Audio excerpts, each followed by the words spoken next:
Excuse me, क्या आप मेरी मदद कर सकती है प्लीज़? जी सर, बताइए। मुझे प्लेन शर्ट्स चाहिए कलर्स में। हाय, मुझे कुछ और शर्ट्स चाहिए, आप प्लीज़ दिखाएंगी? ओके सर, प्लीज़ आइए। हाय, मैं वैभव, पहचाना? जी सर, मैं आपकी कैसे मदद कर सकती हूँ? हाँ, मुझे कुछ और शर्ट्स चाहिए। सर इस हफ्ते आप 5 बार आ चुके हैं। मैं एक काम करती हूँ, आपको हर टाइप के डिज़ाइंस और पैटर्न्स की शर्ट्स दिखा देती हूँ। आपको बार बार नहीं आना पड़ेगा। ओके? अगर आप एक साथ सब दिखा देंगी तो मैं आपसे मिलूंगा कैसे?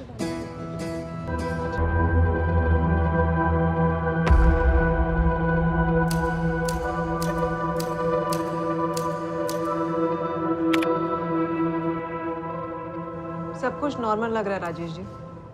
रोज की तरह प्राजक्ता अपने काम पर आई और नॉर्मल अपने टाइम पर शाम को निकल गई। मैम फिर प्राजक्ता अपने घर क्यों नहीं पहुंची है? देखो जतिन, मुझे तुमसे बात करने में कोई दिलचस्पी नहीं है। मैं बस ये जानना चाहता हूँ कि क्या प्राजक्ता वहां आई है? वो घर नहीं पहुंची अभी तक? आई थी, गला घोट कर मार दिया मैंने उसको। मैं उनके घर गई थी पता करने साहब। 5 साल का बेटा है प्राजक्ता का। सर भोपाल और उसके आसपास के इलाकों में 11 अप्रैल की शाम को हुए सारे एक्सीडेंट केसेस चेक कर लिए, कुछ नहीं मिला। प्राजक्ता का husband, I mean ex husband Jatin Narayan, उससे पूछताछ की?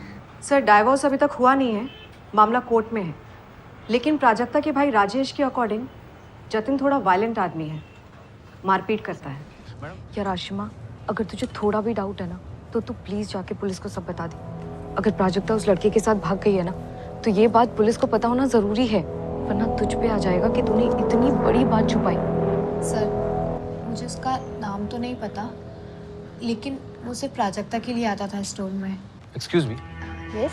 वो प्राजक्ता नहीं आई आज? जिस दिन प्राजक्ता का डे ऑफ था उस दिन भी आया था सर। उसके बारे में पूछा और चला गया। शॉपिंग भी नहीं की उस दिन तो। नाम क्या इस आदमी का? मुझे नहीं पता सर, मैंने एक बार प्राजक्ता से पूछा भी उसके बारे में। अरे वो बस एक कस्टमर है और तू ना फालतू की स्टोरी मत बना। कुछ तो स्टोरी होगी ना प्राजक्ता। वो बस तेरे लिए और तेरे बारे में पूछता है। तू जो शर्ट दिखाती है फटाक से खरीद लेता है। तो शायद मुझसे अट्रैक्टेड होगा, बट मुझे क्या फ़र्क पड़ता है? वो जितनी शर्ट्स खरीदेगा मुझे उतना ही ज़्यादा कमीशन मिलेगा। और वैसे भी तुझे तो पता है कि मुझे पैसे की कितनी ज़्यादा ज़रूरत, सब कुछ अकेले मैनेज करना पड़ता है। तुझसे ना प्यार हो गया उसे प्राजक्ता। वो कितने दिनों से स्टोर पे आ रहा था और आखिरी बार कब आया? 2 हफ्ते या 20 दिन से आना शुरू किया था, पर पिछले 7 दिनों में मैंने उसे स्टोर पे नहीं देखा सर। मुझे ना सॉलिड डाउट था और अभी भी है कि वो और प्राजक्ता कहीं बाहर मिलते थे। कौन है ये मैडम? मैं नहीं जानता इसे। मैंने भी इसे पहले कभी नहीं देखा।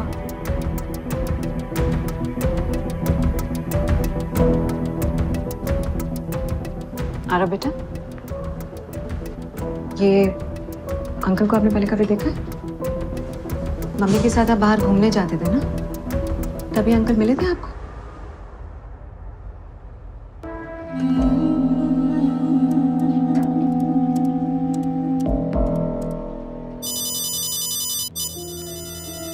कैसा है तू बेटा? ठीक हूँ माँ, तुम कैसी हो? और वहाँ की क्या खबर है? पुलिस तो हमारे घर पर कीट की तरह नजरें गाड़ी बैठी है। एक बात सच सच बता, कहीं तूने ही तो प्राजक्ता के साथ कुछ? रखता हूँ माँ, बाद में फोन करूँ।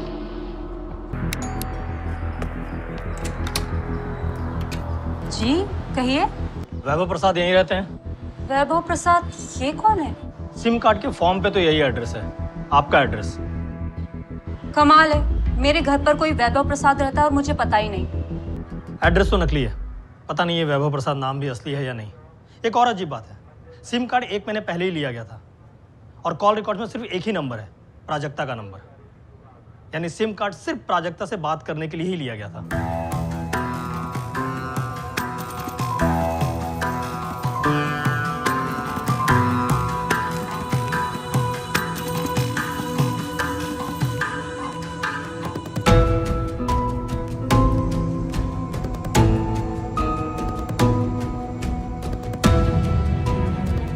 ये कह रहे हो कि प्राजक्ता का मर्डर करने के लिए भेजा गया इस वैभव प्रसाद को? Yes sir. तब तो ये कोई हिस्ट्री शीटर भी हो सकता है।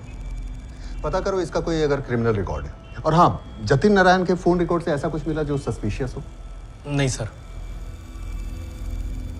सारे पुलिस स्टेशंस को अलर्ट मोड पे डाल दो और खोद निकालो इस वैभव प्रसाद को, उर्फ जो भी इसका असली नाम है। सर, इसका असली नाम वैभव ही है, वैभव प्रसाद। पर यह भी एक मिसिंग केस है। मिसिंग? अरे झोल है ये प्राजक्ता को टारगेट कर रहा था और खुद मिसिंग है। 12 अप्रैल से लापता है। किवाड़पुर पुलिस स्टेशन में इसके खिलाफ मिसिंग कंप्लेंट भी हुई है। किसी ऑटो गैराज में काम करता था और कोई क्रिमिनल रिकॉर्ड नहीं है। इसकी मिसिंग कंप्लेंट किसने की है? इसी की वाइफ जानवी प्रसाद ने। वो इस लड़की के साथ भाग गया, यही कहना चाहते हैं ना आप? कौन है ये लड़की? भाग गया हम नहीं, तुम कह रही हो जानवी। मतलब तुम्हें पता है ये इसके साथ भाग गया है? तुम जानती हो प्राजक्ता के बारे में? तुम्हें पता है तुम्हारे पति के साथ इसका कुछ चल रहा था? पता होता तो मिसिंग कंप्लेंट क्यों लिखवाती मैं? और जब रिपोर्ट लिखवाई थी तभी बोलती ना कि इस लड़की को ढूंढो, इसके साथ भागा होगा। अरे मुझे तो इसके बारे में अभी पता चल रहा है, अभी नाम पता चला इसका। तुम्हारे पति वैभव के साथ कैसा रिलेशन था तुम्हारा? मतलब प्रॉब्लम क्या थी तुम दोनों के बीच? झगड़े होते थे, बहुत झगड़ते थे हम दोनों। कभी कभी तो एक हफ्ते तक एक दूसरे से बात नहीं करते थे। वो अपने फोन में लगा रहता था और मैं मिंटू में घर के काम में लगी रहती थी। हाँ, पर रोज काम खत्म करने के बाद घर जरूर आता था। उस दिन शाम को जब मैं उसके गैराज गई तो पता चला वो तो 4 बजे ही चला गया वहां से। उसके बाद कहाँ गया कुछ पता नहीं। और अब आप कह रहे हैं कि उसका किसी औरत के साथ चक्कर था।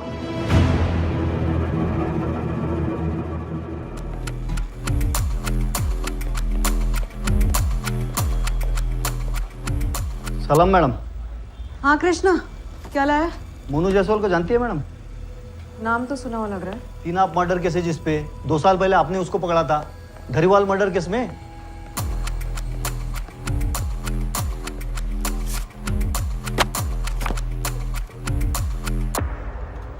ये मोनू जायसवाल? हाँ यही मैडम। इसका इस केस में क्या कनेक्शन है? कल फोन आया था मैडम इसका मुझे, पर सामने आने से मना कर रहा है। क्या बोला? जानवी और वैभव दोनों को जानता है ये मोनू। जिस एरिया में उसका धंधा चलता है मैडम, हरिनगर, जानवी और वैभव का घर वही है।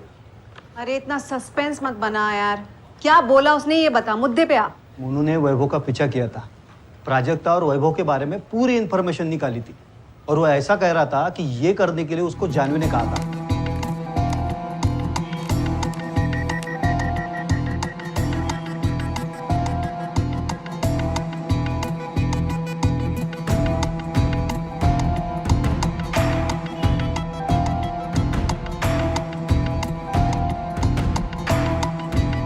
क्या नाम है लड़की का? वो नहीं मालूम, लेकिन लड़की यही है जिससे आपके हस्बैंड का सीन चालू है। क्या करना है मैडम इसका? दोनों में से किसे भेजना है पवेलियन? नमस्ते, मैं प्रतीक गांधी। किसी का दिल टूटा, किसी को दर्द पहुंचा, किसी के अंदर आक्रोश उमड़ा। जज्बातों ने मानसिक संतुलन को ही उथल पुथल कर दिया, और फिर गन का ट्रिगर दब गया, चाकू चल गया, या गला घोंट कर किसी की जान ली। ये सब नहीं होना चाहिए था, पर अफसोस ये हुआ। क्राइम्स आजकल सीजन 2, कहानियां कुछ ऐसे इमोशंस की जो न जाने क्यों बेकाबू हो गए।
एक्सक्यूज मी, क्या आप मेरी मदद कर सकती है प्लीज़?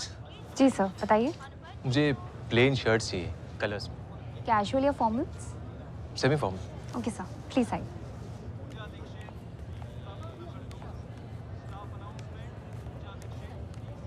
आपका साइज क्या होगा सर? 40? हाँ 40। ये देखिए सर। अरे ये तो बहुत अच्छी है, मैं ट्राई करके आता हूँ।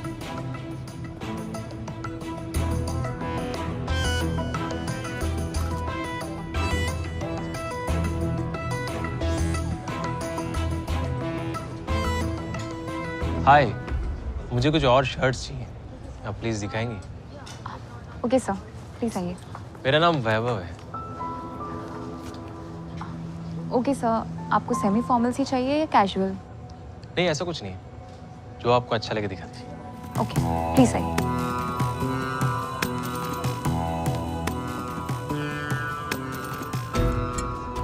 सर, ये शर्ट आपके ऊपर बहुत जचेगी।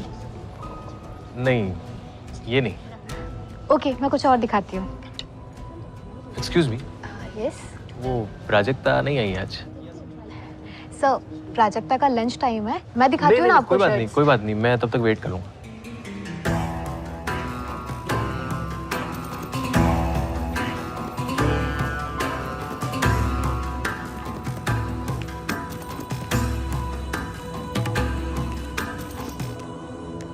Hello sir. हाय, मैं वैभव, पहचाना? जी सर, मैं आपकी कैसे मदद कर सकती हूँ? हाँ मुझे कुछ और शर्ट्स चाहिए। ओके सर, आइए।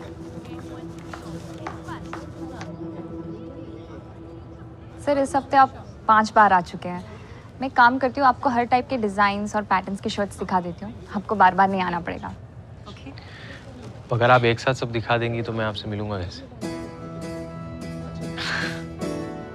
मजाक कर रहा हूँ, आप प्लीज़ गलत मत समझिए, बिल्कुल गलत मत समझिए। एक्चुअली क्या है ना, आपकी शर्ट्स की चॉइस इतनी अच्छी है कि आप जो भी दिखाती है मैं झट से खरीद लेता हूँ।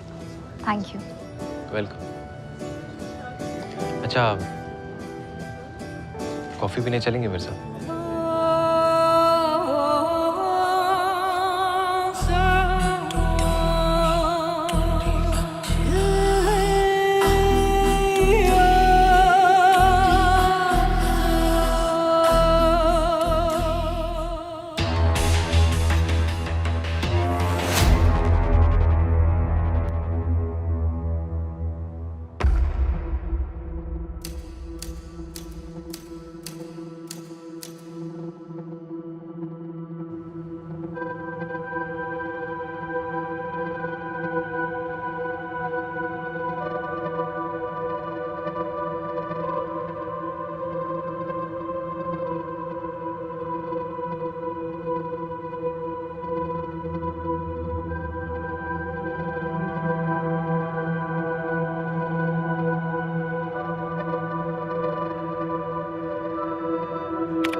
सब कुछ नॉर्मल लग रहा है राजेश जी। रोज की तरह प्राजक्ता अपने काम पर आई और नॉर्मल अपने टाइम पर शाम को निकल गई। मैम, फिर प्राजक्ता अपने घर क्यों नहीं पहुंची है? आपने इसके पति जतिन नारायण से बात की है? उसका फोन बन जा रहा है, पर आप तो उससे पहले बात कर चुके हैं ना? देखो जतिन, मुझे तुमसे बात करने में कोई दिलचस्पी नहीं है। मैं बस ये जानना चाहता हूँ कि क्या प्राजक्ता वहां आई है? वो घर नहीं पहुंची अभी तक? आई थी, गला घोट कर मार दिया मैंने उसको। ठीक, अब तुझे जो करना है कर ले। जतिन! ये आवाज नीचे। अब मैं तेरी बहन का पति नहीं। वो क्या करती है, किससे मिलती है, कहाँ जाती है, मुझे घंटा फर्क नहीं पड़ता। पर अब वो क्यों आएगी यहाँ मेरे पास? मिल गया होगा उसे कोई नया आशिक। गुलछर्रे उड़ा रही होगी उसी के साथ। देखो आरव, इसे फिनिश करो, पूरा फिनिश करना। हाँ, क्या हुआ? वो जतिन कह रहा है कि प्राजक्ता वहां नहीं आई। आप प्राजक्ता के स्टोर मैनेजर को कॉल करके देखिए ना। किया था। वो कह रहा है कि आई थी लेकिन हमेशा की तरह शाम 7 बजे निकल गई। 11:30 बज गए हैं। प्राजक्ता इतनी लेट कभी नहीं होती है। मैम, आपने कहा था कि मिसिंग केस में आप 48 घंटे इंतजार करने के बाद ही जांच शुरू करते हैं। मेरी बहन को गायब हुए लगभग 2 दिन हो चुके हैं मैम। परसों रात से घर नहीं लौटी है। मैम मुझे बहुत चिंता हो रही है। मेरी बहन काम से सीधा घर आती है अपने बेटे आरव के पास, वो अब तक आई नहीं है। मैम प्लीज आप कुछ कीजिए। मैं उनके घर गई थी पता करने साहब। 5 साल का बेटा है प्राजक्ता का।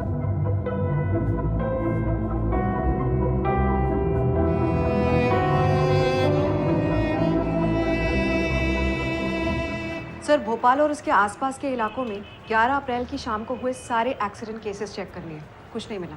प्राजक्ता का husband, I mean ex husband Jatin Narayan, उससे पूछताछ की? सर, डाइवोर्स अभी तक हुआ नहीं है, मामला कोर्ट में है। लेकिन प्राजक्ता के भाई राजेश के अकॉर्डिंग जतिन थोड़ा वायलेंट आदमी है, मारपीट करता है। मैडम बहुत ही बेकार आदमी है ये जतिन, बिल्कुल भरोसे के लायक नहीं। पहले उसने खुद मेरी बहन प्राजक्ता को घर से बाहर निकाला, फिर उसे डाइवोर्स देने में भी नाटक कर रहा है। कोर्ट की पेशी में भी नहीं आता है वो। आरव 1 हफ्ते से बीमार था, हॉस्पिटल में एडमिट करना पड़ा था उसे। मेरी वजह से बीमार पड़ा? मैंने क्या बीमार उसे? कैसी बातें कर रहे हो? बेटा है तुम्हारा, एक बार मिलने तो आ सकते थे ना तुम। और हॉस्पिटल के खर्चे का क्या? मैंने तुमसे बस एक बार पैसे मांगे और तुम तो अपना फोन बंद करके बैठ गए। कोई पैसे वैसे नहीं मेरे पास। और घर छोड़कर तुम गई थी प्राजक्ता। उस समय तो बहुत उछल उछल कर कहा था तुमने कि कोई जरूरत नहीं तुम्हारी, मैं सब संभाल लूंगी। तो और क्या करती अम्मा? तुम्हारा ये लाडला बेटा मुझ पर हाथ उठाता था, आरव को पीटता था, उसका क्या? और तुमने तो मौन व्रत धारण कर लिया था। मेरी बात खबरदार मेरी बहन पे हाथ उठाए तो हाथ तोड़ दूंगा तेरा मैं। ये तुम दोनों निकलो यहाँ से, साथ दोनों मिलकर लौटों को फंसाती हो। निकलो यहाँ से। बस बहुत हो गया, अब मैं नहीं पुलिस तुम्हारे पास आ गई। जतिन, तुम्हारा अगर बैंड नहीं बजा दिया ना, मेरा नाम भी प्राजक्ता नहीं। जो करना है कर, जिसे बुलाना है बुला। मैं बताता हूँ सबको, साला बच्चा मेरा नहीं किसी और का है। निकलो यहाँ से तुम, निकलो। निकम्मा है जतिन, फंस गई मेरी बहन उसके चुंगल में। पता नहीं तब प्राजक्ता ने क्या देखा था उस आदमी में जो उससे शादी कर ली। जतिन का कोई भरोसा नहीं है, वो कुछ भी उल्टा सीधा कर सकता है। राजेश, ये जतिन को सबक सिखाने के लिए तो कहीं तुम्हारी बहन जानबूझ करके गुमशुदा होने का नाटक तो नहीं कर रही? क्या बकवास कर रहे हैं आप? मेरी बहन अपने बेटे आरव को छोड़कर ड्रामा करेगी? अब हम पर शक कर रही हैं? उस जतिन को पकड़िए ना आप, अरेस्ट कीजिए उसे, तोड़िए, इससे पहले वो मेरी बहन के साथ कुछ गलत करे। नहीं पता कहाँ है जतिन, गया होगा कहीं। कहाँ जा सकता है वो? सुनाई कम देता है क्या आपको? कहा ना, नहीं पता कहाँ गया है या कहाँ जा सकता है। ये सब उस प्राजक्ता और उसके भाई राजेश का किया धरा है। जाके कहीं छुप गई होगी और मेरे बेटे के पीछे आपको लगा दिया उसे परेशान करने के लिए। यही धमकी देके गए थे दोनों। देखिए सावित्री जी, अगर आपका बेटा सामने से पुलिस से बात नहीं करता है तो उसकी परेशानी बढ़ेगी। अब और क्या परेशान होगा, पहले से ही बहुत परेशान है वो, कोई काम वाम नहीं है उसके पास। और ऊपर से इस औरत ने जीना हराम कर रखा है उसका। बिना कोई मतलब दोनों भाई बहन हाथ धो के पीछे पड़े हैं उसके। अर्पिता, मैं ट्रेंडी स्टोर दोबारा गया था, पर वहाँ किसी ने भी प्राजक्ता के बारे में कोई ऐसी बात नहीं कही जो अटपटी या एबनॉर्मल हो। सर, उसके भाई राजेश पे तो मुझे डाउट है, लेकिन प्राजक्ता अपने बेटे को ऐसे छोड़कर अपने एक्स हस्बैंड जतिन को सबक सिखाने के लिए नाटक नहीं कर सकती। यार आशिमा, अगर तुझे थोड़ा भी डाउट है ना तो तू प्लीज जाके पुलिस को सब बता दे। वैसे भी अब प्राजक्ता का मिसिंग होना सारे न्यूज़पेपर्स में है। पर तुझे लगता है क्या प्राजक्ता ऐसा कुछ करेगी, और वो भी अपने बेटे आरव को यूं छोड़कर? देख यार, तुझे क्या लगता है, मुझे क्या लगता है, इससे कोई फर्क नहीं पड़ता। अगर प्राजक्ता उस लड़के के साथ भाग गई है ना तो ये बात पुलिस को पता होना जरूरी है, वरना तुझ पे आ जाएगा कि तूने इतनी बड़ी बात छुपाई।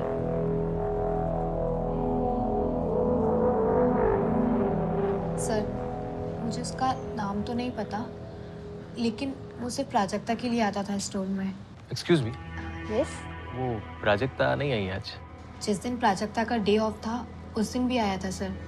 उसके बारे में पूछा और चला गया, शॉपिंग भी नहीं की उस दिन। तो नाम क्या इस आदमी का? मुझे नहीं पता सर, मैंने एक बार प्राजक्ता से पूछा भी उसके बारे में। अरे वो बस एक कस्टमर है, और तू ना फालतू की स्टोरी मत बना। कुछ तो स्टोरी होगी ना प्राजक्ता, वो बस तेरे लिए और तेरे बारे में पूछता है। तू जो शर्ट दिखाती है फटाक से खरीद लेता है। तू शायद मुझसे अट्रैक्टेड होगा, बट मुझे क्या फर्क पड़ता है, वो जितनी शर्ट्स खरीदेगा मुझे उतना ही ज्यादा कमीशन मिलेगा। और वैसे भी तुझे तो पता है कि मुझे पैसे की कितनी ज्यादा जरूरत, सब कुछ अकेले मैनेज करना पड़ता है। तुझसे ना प्यार हो गया उसे प्राजक्ता। वैसे नाम क्या है उसका? नाम तो याद नहीं है, और सच कहूँ तो मुझे इंटरेस्ट भी नहीं है उसका नाम जानने में। और तू प्लीज अपने दिमाग के घोड़े मत दौड़ा। प्राजक्ता को लगा कि मैं कुछ ज्यादा ही सोच रही हूँ सर, लेकिन बिना आग के धुआं भी तो नहीं होता ना, इसलिए सोचा आपको बता दूं। वो कितने दिनों से स्टोर पे आ रहा था और आखिरी बार कब आया? 2 हफ्ते या 20 दिन से आना शुरू किया था, पर पिछले 7 दिनों में मैंने उसे स्टोर पे नहीं देखा सर। मुझे ना सॉलिड डाउट था और अभी भी है कि वो और प्राजक्ता कहीं बाहर मिलते थे।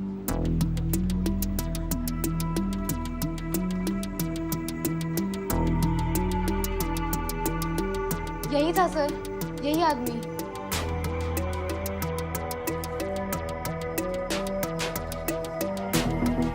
कौन है ये मैडम? मैं नहीं जानता इसे।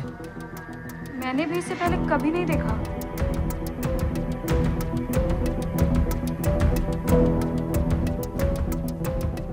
आरा बेटा, ये अंकल को आपने पहले कभी देखा है? मम्मी के साथ आप बाहर घूमने जाते थे ना, तभी अंकल मिले थे आपको?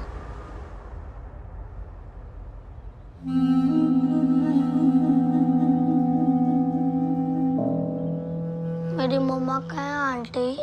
हम तुम्हारी मम्मा को जल्दी लेकर के आएंगे, प्रॉमिस।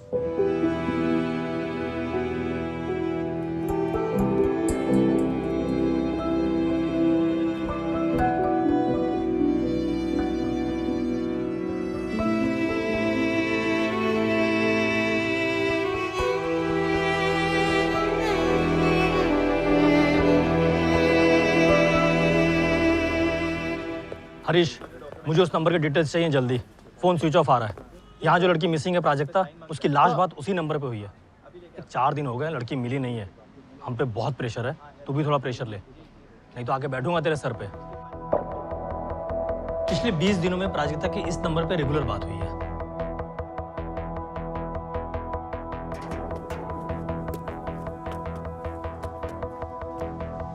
यही लड़का होगा, स्टोर पे बार बार आना, प्राजक्ता के बारे में पूछना, हाथ धो के पीछे पड़ा हुआ था। 100% इसने प्राजक्ता को प्रपोज किया होगा और प्राजक्ता इसके साथ भाग गई होगी। सोशल मीडिया पर कुछ मिला?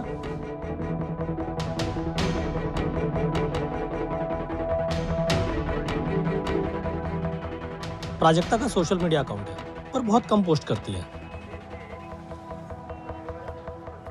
और इस बंदे का कुछ नहीं मिला है। साइबर टीम फोटो से रिवर्स सर्च कर तो रही है, पर अभी तक कुछ भी हाथ नहीं लगा। गुड मॉर्निंग सर, आ जाओ अंदर। अरे आजा अशफाक, कल बुलाया था, आज आ रहा है। हाँ सर, वो दूसरे केस में बिजी था, थोड़ा फंस गया था। साला हमसे ज्यादा कैसे थे तेरे पास? अरे सर, थोड़ा बहुत कर लेता हूँ। अरे वो केस छोड़ और इस पे लग जा। मुझे इन दोनों की पूरी खबर चाहिए। अगर बाहर मिलते थे तो कहाँ मिलते थे और कितनी बार मिले? कॉफी शॉप, रेस्टोरेंट, पार्क, सब पता लगा। ये तो वो गारमेंट स्टोर वाली लड़की है ना, मिसिंग है ना? अशफाक, तो हमसे पूछ रहा है या हमें बता रहा है? कोई खबर है तो बोल। अभी तक तो नहीं है, लेकिन कल तक इनकी सारी हिस्ट्री ज्योग्राफी निकाल के दे दूंगा। ठीक है, फिर लग जा काम पर। चलता हूँ साहब। ये प्राजक्ता का हस्बैंड जतिन, ये भी रफू चक्कर हो गया है। 22 की उम्र में कि निकम्मे से प्यार हो गया और शादी कर ली, फिर बच्चा हो गया और दोनों की शादी बिखर गई। ये आजकल के यंगस्टर ना हर चीज में जल्दी में रहते, फिर बाद में पछताते हैं, लेकिन फिर भी रुकते नहीं है। लाइफ में एक और नया एडवेंचर। 99.9% प्राजक्ता इस बंदे के साथ भाग गई है। खैर, हमारे लिए मिसिंग कंप्लेंट है, प्राजक्ता को ढूंढना जरूरी है।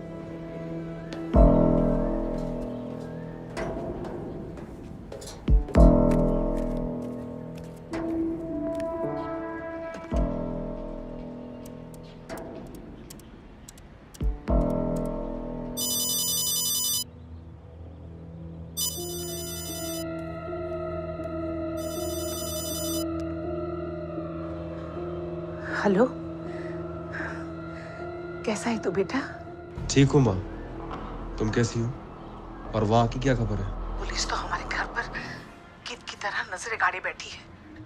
मुझे तो लगता है कि मेरा भी पीछा कर रही है। चिंता मत कर माँ, रखता हूँ माँ, बाद में फोन करूँगा। एक बात सच सच बता, कहीं तूने ही तो प्राजक्ता के साथ कुछ? रखता हूँ माँ, बाद में फोन करूँगा।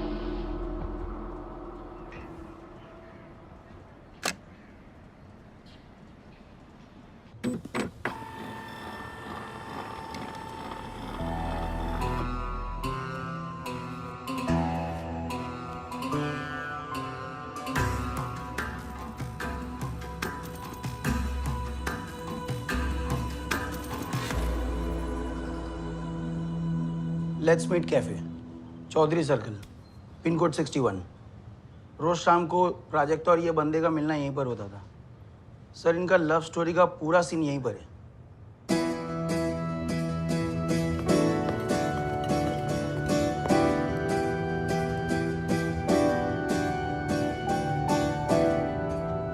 मुझे पता था तुम मुझे कॉफी के लिए जरूर पूछोगे। और तुम भी तो उसी दिन का इंतजार कर रही थी ना। प्यार तो मुझे उसी दिन हो गया था जिस दिन मैंने तुम्हें पहली बार देखा था। और सुनो, तुम अब भोली मत बनो जैसे तुम्हें कुछ पता ही नहीं। तुम भी मुझे चाहती हो ना? तुम मेरे बारे में जानते ही क्या हो?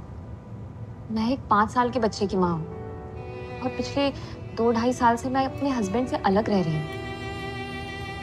ये एक गलत आदमी से प्यार और शादी करने का नतीजा है। हर इंसान गलत नहीं होता प्राजक्ता, और हर तजुर्बा एक जैसा नहीं होता। तुम्हारे साथ जो हुआ वो एक गलती थी, उस गलती को अपनी सजा मत बनाओ। अपने अतीत के दर्द से उबरने का हक है तुम्हें। आने वाली खुशियों पे क्यों शक है तुम्हें? मुझे आजमा के तो देखो, जिंदगी संवार दूंगा, तुम्हारी, मेरी और आरव की भी।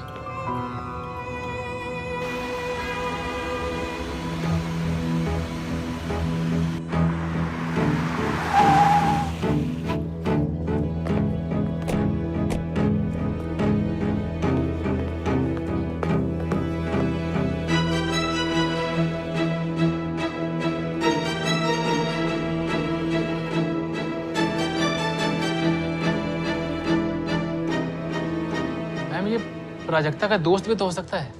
मेरी बहन किसी के साथ जाएगी क्यों? आप खुद सोचिए, 5 साल का प्यारा सा बेटा है उसका, उसे छोड़कर वो किसी के साथ भागेगी क्यों? मैं कुछ नहीं कह रही हूँ राजेश, ये फोटोज अपने आप में एक कहानी बयान कर रही हैं। तुम सच में इस आदमी को नहीं जानते?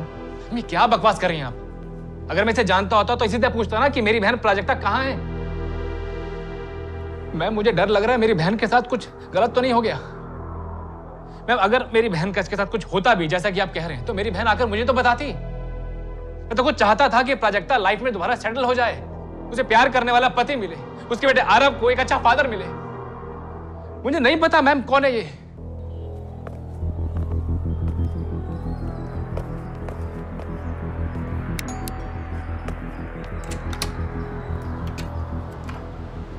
जी कहिए। वैभव प्रसाद यहीं रहते हैं।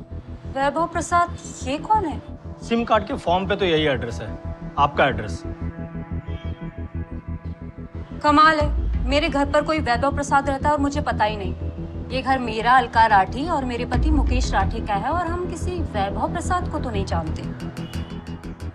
एड्रेस तो नकली है, पता नहीं ये वैभव प्रसाद नाम भी असली है या नहीं। एक और अजीब बात है, सिम कार्ड 1 महीने पहले ही लिया गया था और कॉल रिकॉर्ड में सिर्फ एक ही नंबर है, प्राजक्ता का नंबर। यानी सिम कार्ड सिर्फ प्राजक्ता से बात करने के लिए ही लिया गया था। ये वैभव प्रसाद कैरेक्टर प्राजक्ता को टारगेट कर रहा था।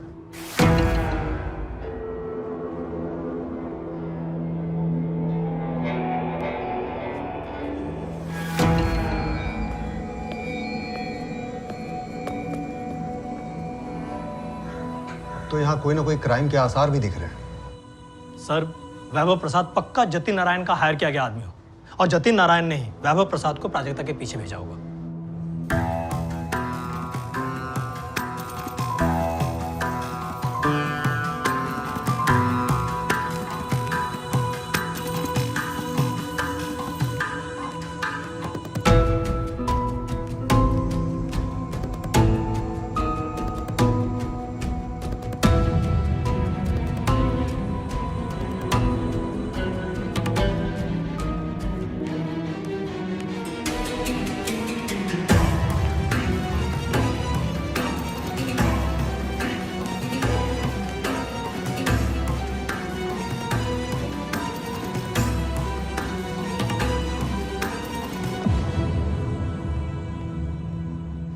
ये कह रहे हो कि प्राजक्ता का मर्डर करने के लिए भेजा गया इस वैभव प्रसाद को? Yes sir.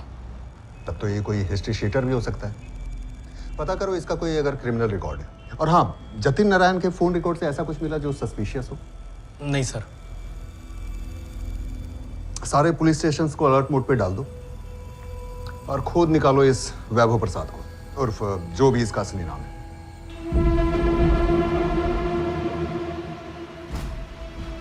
ठीक से चेक कर जसवंत, उसका असली नाम वैभव प्रसाद नहीं हो सकता है। रुपेश, यही उसका नाम है। फाइल मेरे हाथ में है और डेट है 12 अप्रैल। अगर तुझे डाउट है तो खुद आके चेक कर ले। सर, इसका असली नाम वैभव ही है, वैभव प्रसाद। पर यह भी एक मिसिंग केस है। मिसिंग? अरे झोल है। ये प्राजक्ता को टारगेट कर रहा था और खुद मिसिंग है। 12 अप्रैल से लापता है। किवाड़पुर पुलिस स्टेशन में इसके खिलाफ मिसिंग कंप्लेंट भी हुई है। किसी ऑटो गैराज में काम करता था और कोई क्रिमिनल रिकॉर्ड नहीं है। इसकी मिसिंग कंप्लेंट किसने की है? इसी की वाइफ जानवी प्रसाद ने। मेरे पति वैभव के बारे में कुछ पता चला है? अभी तक तो नहीं जानवी, पर तुमसे एक जरूरी बात करनी है। किस बारे में?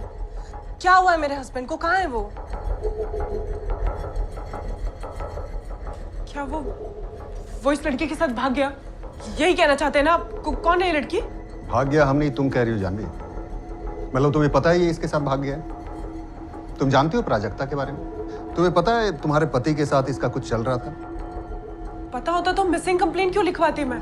और जब रिपोर्ट लिखवाई थी तभी बोलती ना कि इस लड़की को ढूंढो, इसके साथ भागा होगा। अरे मुझे तो इसके बारे में अभी पता चल रहा है, अभी नाम पता चला इसका। तुम्हारे पति वैभव के साथ कैसा रिलेशन था तुम्हारा? मतलब प्रॉब्लम क्या थी तुम दोनों के बीच?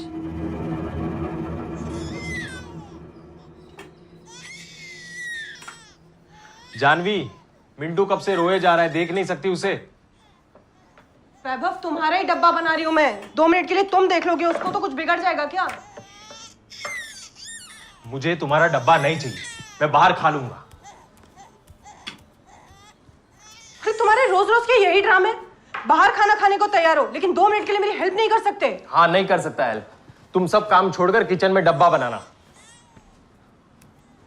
और तुम सुबह से कहाँ बिजी हो? क्या कर रहे हो? सिर्फ चाय सिगरेट, चाय सिगरेट। मैं जा रहा हूँ, रात को भी बाहर खा लूंगा। कम से कम तुम्हारी चिक चिक से तो शांति मिलेगी। वैभव, तुम्हें एक काम करने को कहा था मैंने, वो भी नहीं हुआ तुमसे। अरे शादी क्यों की मुझसे? इतने बड़े बड़े जो वादे किए थे सब झूठे थे क्या वो? वैभव, झगड़े होते थे, बहुत झगड़ते थे हम दोनों। कभी कभी तो एक हफ्ते तक एक दूसरे से बात नहीं करते थे। वो अपने फोन में लगा रहता था और मैं मिंटू में घर के काम में लगी रहती थी। हाँ, पर रोज काम खत्म करने के बाद घर जरूर आता था। उस दिन शाम को जब मैं उसके गैराज गई तो पता चला वो तो 4 बजे ही चला गया वहां से। उसके बाद कहाँ गया कुछ पता नहीं। और अब आप कह रहे हैं कि उसका किसी औरत के साथ चक्कर था।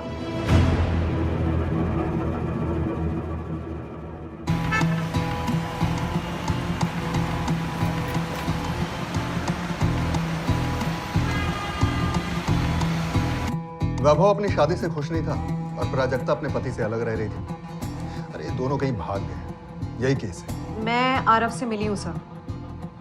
बहुत प्यारा बच्चा है और मुझे नहीं लगता कि प्राजक्ता अपने बेटे को छोड़कर के कहीं जाएगी।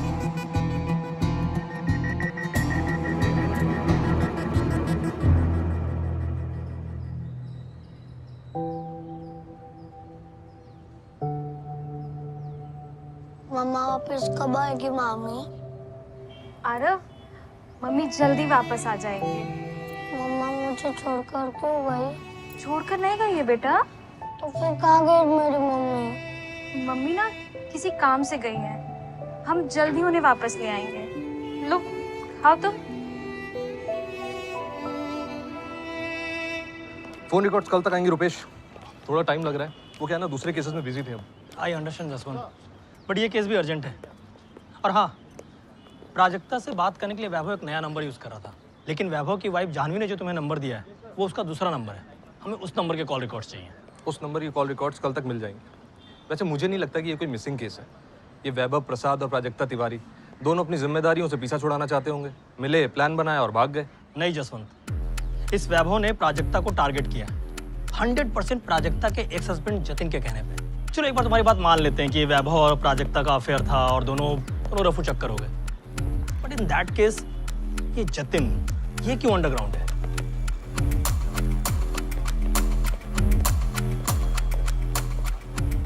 सलाम मैडम। हाँ कृष्णा, क्या लाया? मोनू जायसवाल को जानती है मैडम? नाम तो सुना हुआ लग रहा है। तीन आप मर्डर केसेज इस पे 2 साल पहले आपने उसको पकड़ा था धरीवाल मर्डर केस में।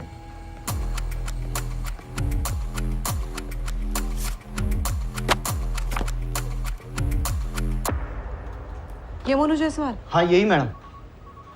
इसका इस केस में क्या कनेक्शन है?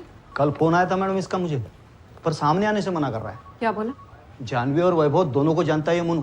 जिस एरिया में उसका धंधा चलता है ना मैडम, हरिनगर, जानवी और वैभव का घर वही है। अरे इतना सस्पेंस मत बना यार, क्या बोला उसने ये बता, मुद्दे पे आ। मोनू ने वैभव का पीछा किया था, प्राजक्ता और वैभव के बारे में पूरी इन्फॉर्मेशन निकाली थी, और वो ऐसा कह रहा था कि ये करने के लिए उसको जानवी ने कहा था।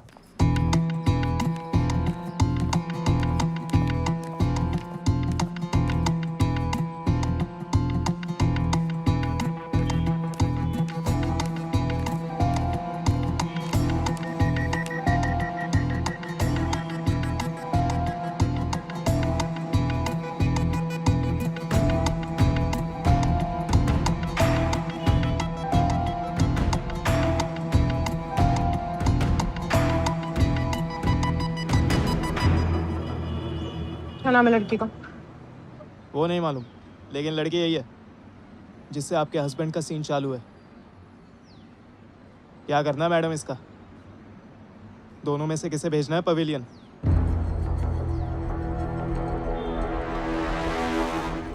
मोनू जायसवाल को पकड़ने में हमें ज्यादा टाइम नहीं लगेगा जानवी। उससे पहले तुम ही बता दो।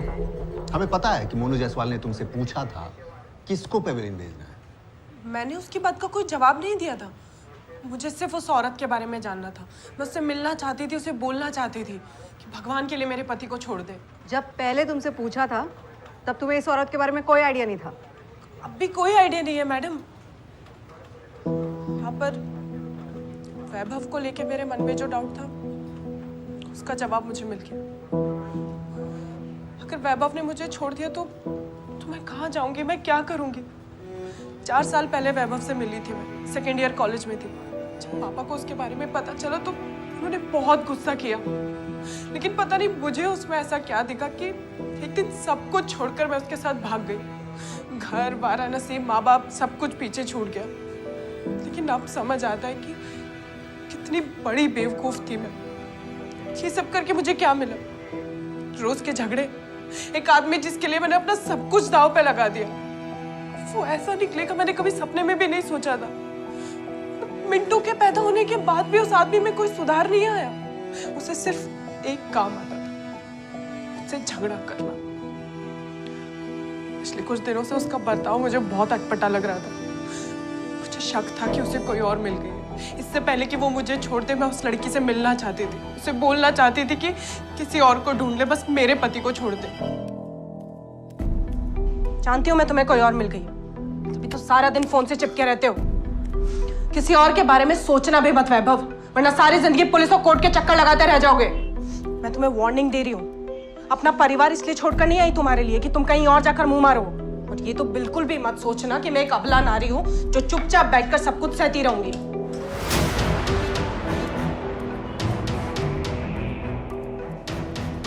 कहाँ जा रहे हो? वैभव, वैभव, जिस किसी के साथ भी चक्कर चल रहा है ना तुम्हारा, सब पता लगा सकती हूँ मैं।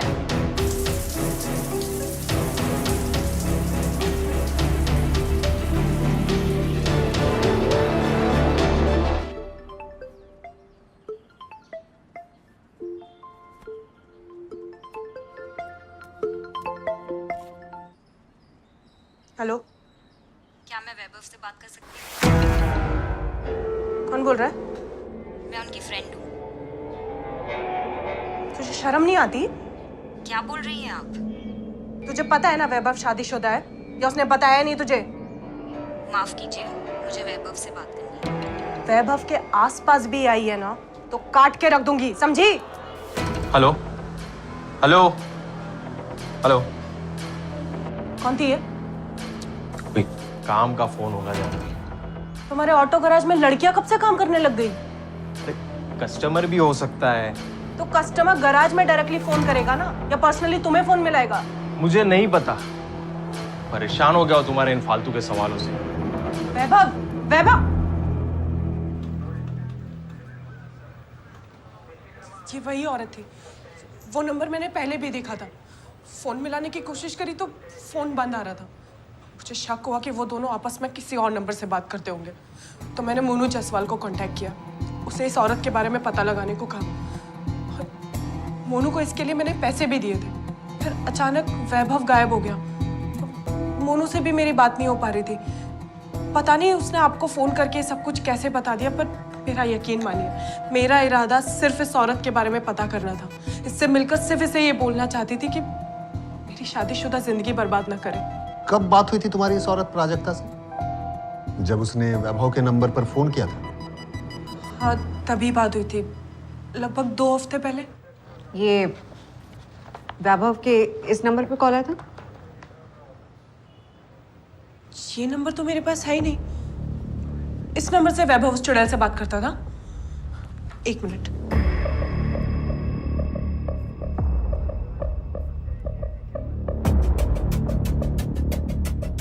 ये नंबर है वैभव का, जो पहले से उसका नंबर है, जो मेरे पास है।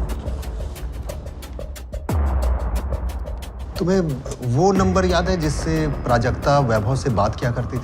बिल्कुल याद है, रट लिया था मैंने वो नंबर। फोन भी मिलाया था, पर साली चुड़ैल ने फोन बंद कर दिया था। 1 मिनट। ये वो नंबर।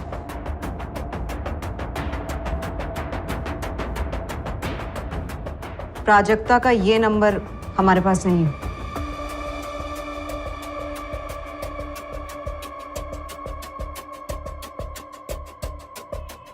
ट्रिपल 4545252। जानवी ने ये नंबर वैभव के फोन से लिया था और वैभव के पिछले 2 महीने के कॉल रिकॉर्ड में उसके ओरिजिनल नंबर पे इस नंबर से वैभव की कई बार बात हुई है। स्टोर की सीसीटीवी फुटेज और वैभव ने जिस नकली एड्रेस पे सिम लिया था, दोनों की एक्टिविटी ट्रैक करें तो लगभग 1 महीना बीत चुका है। पर प्राजक्ता से वैभव तो 20 दिन पहले ही मिला है। तो फिर ये नंबर किसका है? 444545252। इस वक्त ये नंबर बंद है सर, और जानवी भी कह रही है कि काफी टाइम से नंबर स्विच ऑफ आ रहा है। जानवी ने शायद हमें पूरा सच नहीं बताया।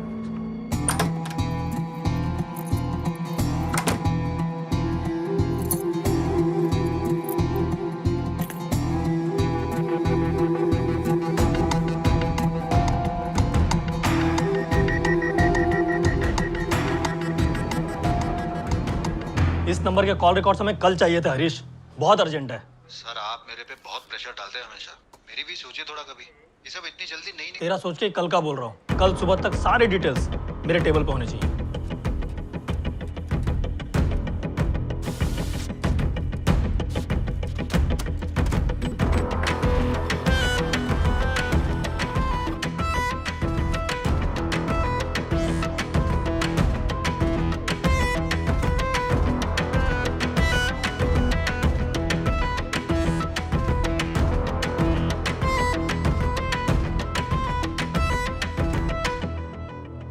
अब ये कौन लड़की है?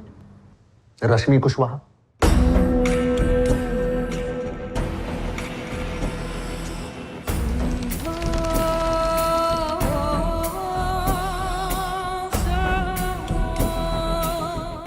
एड्रेस भी है। उम्मीद करो कि ये फेक ना हो।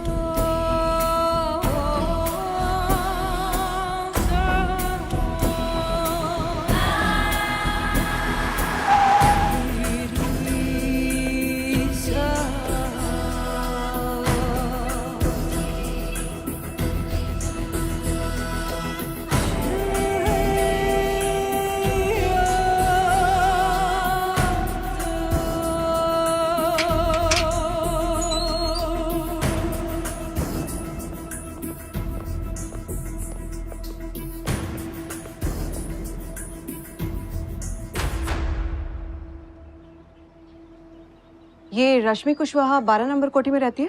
रहती थी। रहती थी मतलब अभी कहाँ मिलेगी? वो तो मर चुकी है। मर चुकी है? जी हाँ। ओम श्री पितृदेवताभ्यो नमः। ओम श्री सर्व पितृदेवताभ्यो नमः। ओम श्री विष्णुवे नमः।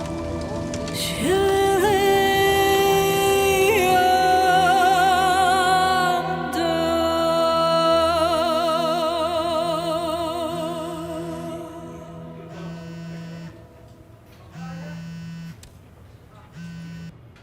हेलो, नीलेश कुशवाहा जी, कहिए। शास्त्री नगर पुलिस स्टेशन से इंस्पेक्टर अविनाश सिंह बात कर रहा हूँ। जी बोलिए सर। आपकी बहन रश्मि के बारे में बात कर रही है। क्या बात है सर? रश्मि ने सुसाइड की थी। जी सर। नीलेश, जल्दी अपने घर पहुंचो, मैं तुम्हारे घर के बाहर ही खड़ा हूँ।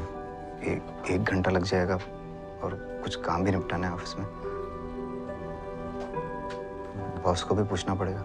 अरे बॉस को कहो पुलिस का मामला है, अर्जेंट बुलाया है। मैं आता हूँ।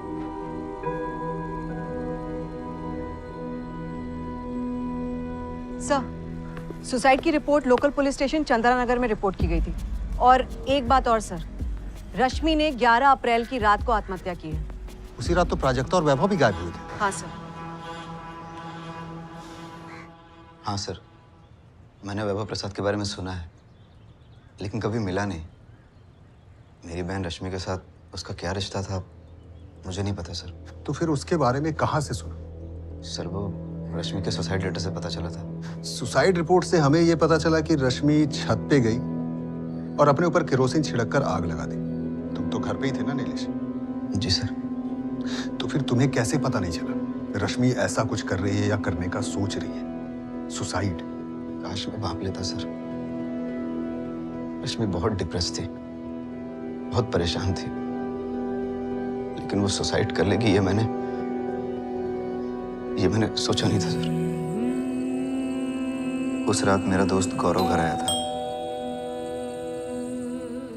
रश्मि भी गौरव से मिलकर बहुत खुश थी। उसने कहा आज बाहर से चाइनीज ऑर्डर करते हैं।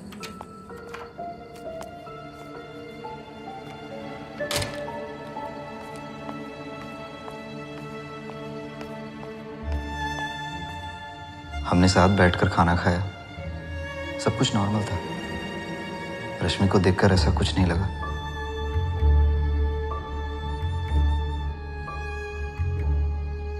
फिर मैं और गौरव सोने चले गए। हम इतनी गहरी नींद में थे कि रूम के बाहर क्या चल रहा है पता ही नहीं चला।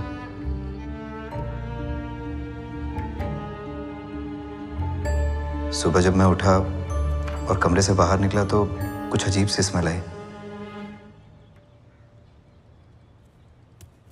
किचन में गया तो देखा फ्लोर पर केरोसिन बिखरा हुआ था।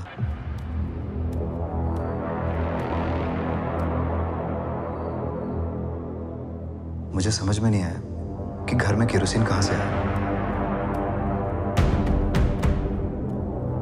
जब मैंने मेन डोर चेक किया तो वो अंदर से ही बंद था।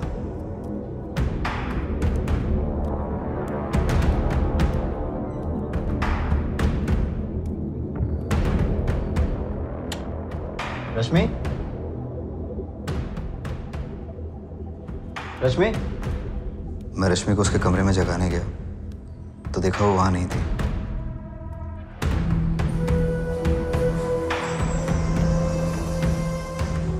रश्मि? रश्मि?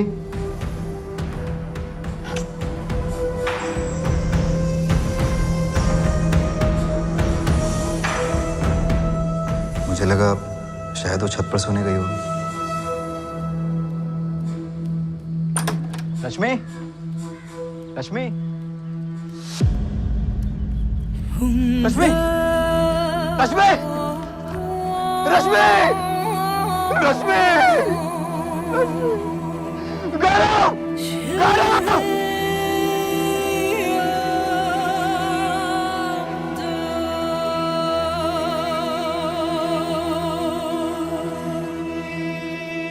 रश्मि की बॉडी पूरी तरह से जल चुकी थी। रश्मि का सुसाइड नोट पुलिस को रश्मि के कमरे से ही मिला। रश्मि पहले से ही अपनी जिंदगी से बहुत परेशान थी। पिछले कई महीनों से बहुत दुखी थी, गुमसुम सी रहती थी। न जाने कहां से ये वैभव प्रसाद उसकी जिंदगी बर्बाद करने आ गया। केरोसिन कहाँ से मिला रश्मि को? पता नहीं। रश्मि उस शाम को बहुत खुश दिख रही थी। ऐसा कुछ करने का सोच भी रही थी, ये मुझे पता नहीं चला सर। ये गौरव कहाँ रहता है? हाँ रुपेश। सर, जतिन नारायण ने सरेंडर कर दिया। पिछले आधे घंटे से धुलाई कर रहे हैं इसकी, पर इसकी सुई तो अटक ही गई है। कह रहा है इसे प्राजक्ता के बारे में कुछ भी नहीं पता। जब राजेश का फोन आया तो ये डर गया और इसलिए भाग कर छुप गया था। अब तो ये उल्टा राजेश पे इल्जाम लगा रहा है। कह रहा है उसी ने अपनी बहन प्राजक्ता के साथ कुछ किया होगा। प्राजक्ता के गायब होने के पीछे एक और नया एंगल।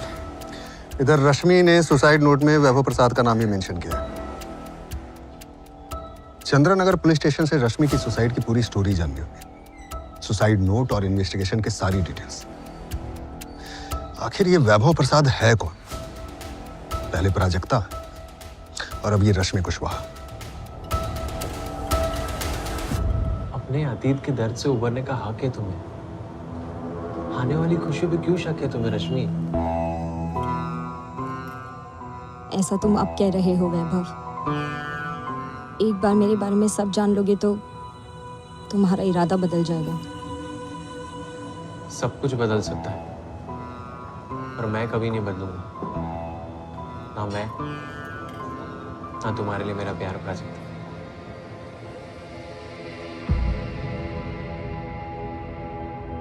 कहते हैं truth is stranger then fiction. इस कहानी का सच भी कल्पनाओं से परे है। अब सच तो वही बता सकता है जो जिंदा है। रश्मि ने सुसाइड कर लिया, प्राजक्ता का कहीं कोई पता नहीं, और इन दोनों के बीच की कॉमन लिंक वैभव, वो भी मिसिंग है। तो पुलिस अब सच तक पहुंचेगी कैसे? क्या जतिन नारायण सच जानता है, या जानवी प्रसाद,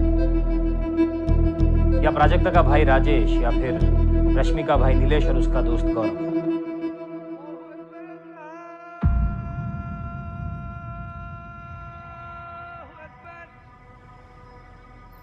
सर मुझे वैभव प्रसाद के बारे में कोई आइडिया नहीं है सर। मैं वैसे ही प्राजक्ता से इतना दुखी था, किसी और को उसके पीछे लगा कर क्यों झमेला बोल लूंगा सर। मेरा यकीन करिए सर, मुझे कुछ नहीं पता। नहीं, नाम नहीं पता था। प्राजक्ता थी या रश्मि कुशवाहा, मेरी तो सिर्फ उससे बात हुई थी। मुझे लगा ये वही औरत थी जिसका फोटो मुझे मोनू जायसवाल ने दिखाया था। मैंने केवाड़पुर पुलिस स्टेशन में बात की थी। वैभव प्रसाद मिसिंग केस के बारे में मुझे पता है। ऐसे नहीं कि रश्मि कुशवाहा ने अपने सुसाइड नोट में सिर्फ वैभव का नाम लिखा है। आप खुद पढ़ लीजिए।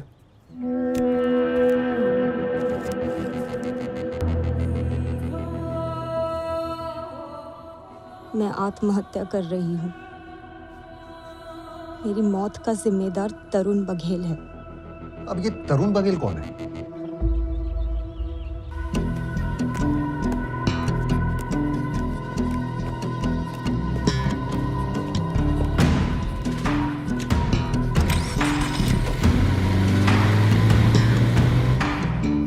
अब क्या बताऊं अविनाश जी, इस लड़की रश्मि ने हमारी नाक में दम कर दिया था। ये लड़की रश्मि हर दूसरे दिन हमारे थाने आ पहुंचती थी, कभी ये कभी वो। आपने उस तरुण बघेल को क्यों छोड़ा?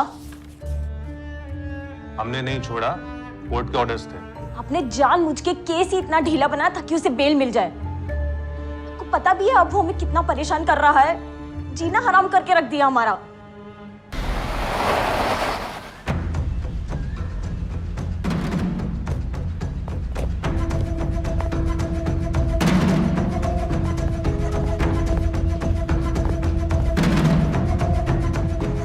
ए पूजा, रश्मि और नीलेश को बाहर बुला।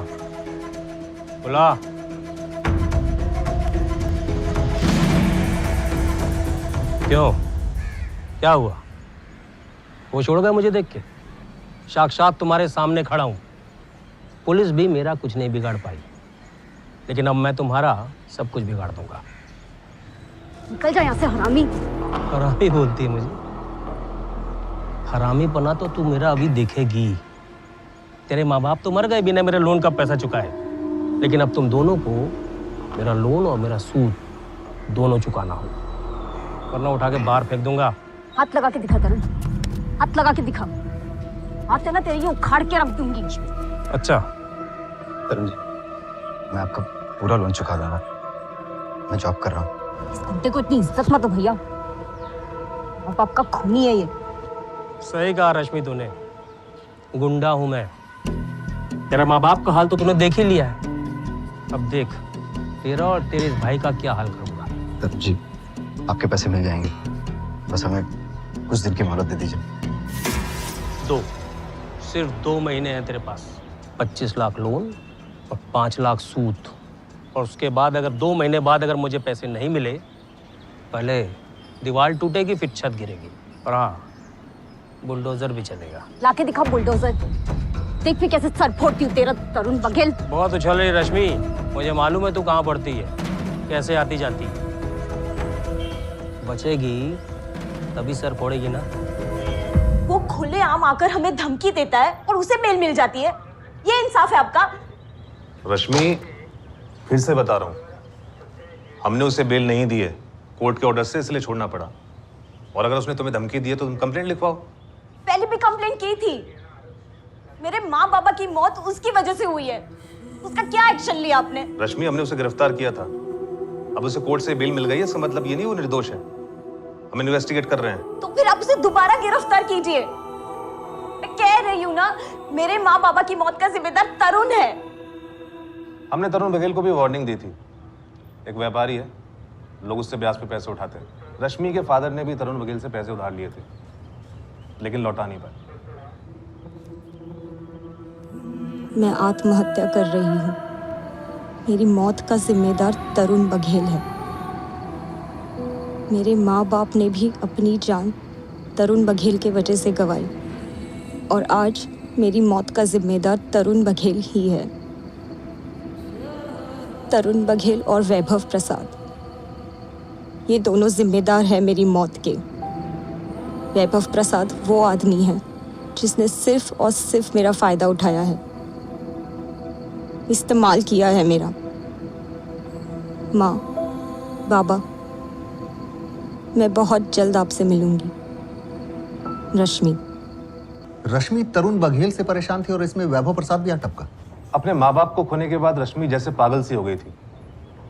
हमने तो ये भी सुना है कि नीलेश की पत्नी पूजा भी रश्मि की हरकतों से परेशान होकर घर छोड़कर चली गई। रश्मि के पेरेंट्स ने भी सुसाइड किया था क्या? जी, 1 साल पहले।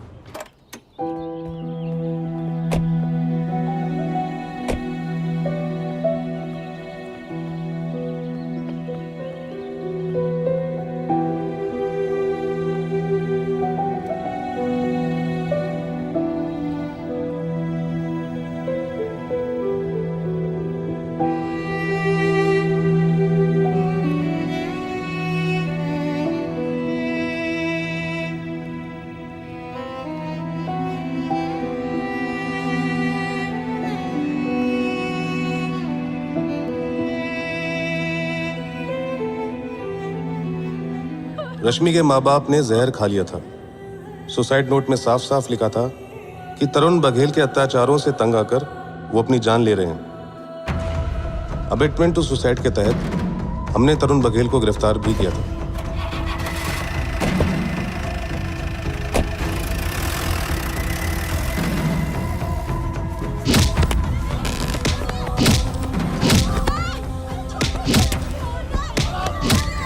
तरुण ने कन्फेस तो नहीं किया, पर हमें पता चला कि लोन ना चुका पाने की वजह से उसके गुंडों ने घर जाकर महेंद्र कुशवाहा और उसके परिवार वालों के साथ मारपीट की थी। तरुण पहले भी कई बार महेंद्र कुशवाहा और उसके परिवार वालों को सबके सामने बेइज्जत कर चुका था। पापा कुछ बोलिए। पापा। महेंद्र और अनीता कुशवाहा केस की चार्जशीट में सब लिखा हुआ है, सारी डिटेल्स। अविनाश जी, आप तो जानते हैं कि अबेटमेंट ऑफ सुसाइड केस में आरोपी को आसानी से बेल मिल जाती है, पर ऐसे केसेस में चार्जेस प्रूव करना उतना आसान नहीं होता है। मैं रश्मि का दर्द महसूस कर सकता था, इसलिए जब उसके सुसाइड की खबर आई तो मेरा उस घर में दोबारा जाना बहुत तकलीफ देता।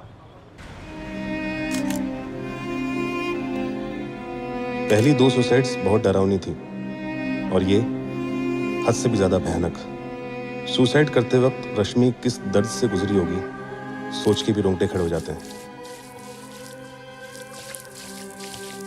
उसने अपने ऊपर केरोसिन छिड़का और आग लगा दी। चीखी नहीं, चिल्लाई नहीं। उसके भाई नीलेश और दोस्त गौरव ने कोई आवाज नहीं सुनी।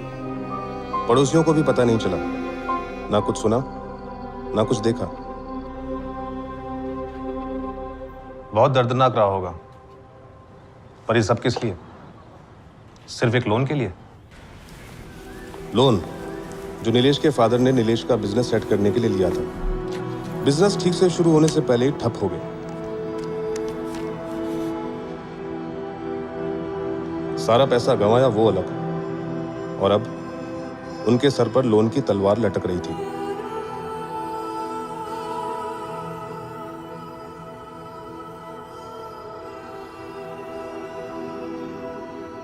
जब पैसे चुकाने की औकात नहीं थी तो पैसे लिए क्यों थे? देख महेंद्र, अगर मेरे पैसे गबन करने की कोशिश की तो छोड़ूंगा नहीं तुम लोगों को, घर से लात मार के बाहर निकालूंगा, सड़क पे पूरे परिवार को नंगा करके घुमाऊंगा। इसे पूरी धमकी मत समझना, जो कह रहा हूं वो करके दिखाऊंगा। इस सब का रश्मि पर बहुत असर पड़ा।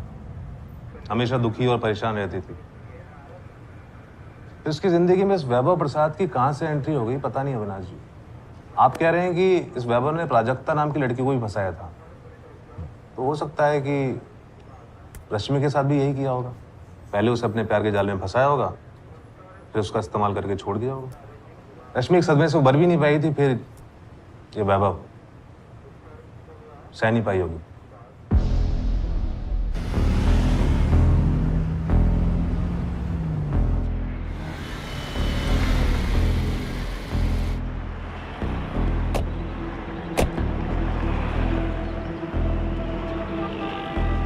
सर, रश्मि तरुण बघेल से परेशान थी पर उसे सजा दिलवाने के लिए लड़ रही थी, लेकिन तभी अचानक सीन में एंट्री करता है वैभव प्रसाद और रश्मि सुसाइड कर लेती है। दूसरी तरफ प्राजक्ता मिसिंग है। क्या थ्योरी बना रहे हो रुपेश?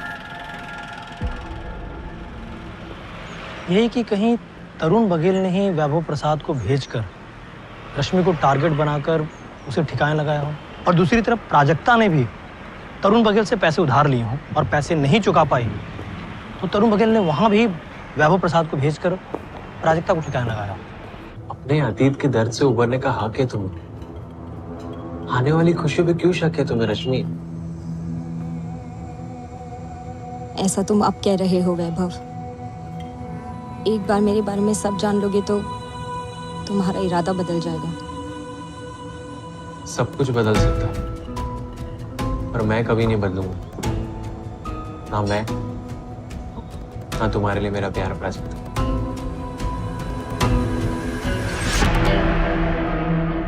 अगर तुम्हारा वैभव प्रसाद इतना शातिर है तो फिर कोई हिस्ट्री क्यों नहीं मिली?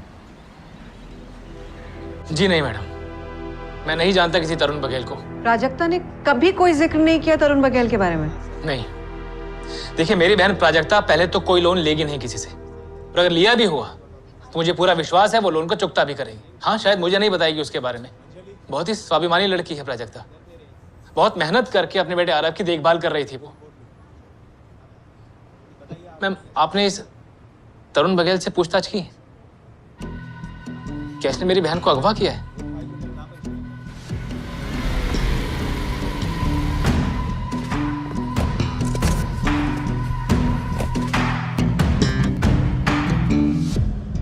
भोपाल और भोपाल के बाहर ऐसे बहुत सारे लोग हैं जिन्हें मैं लोन पे पैसा देता हूँ।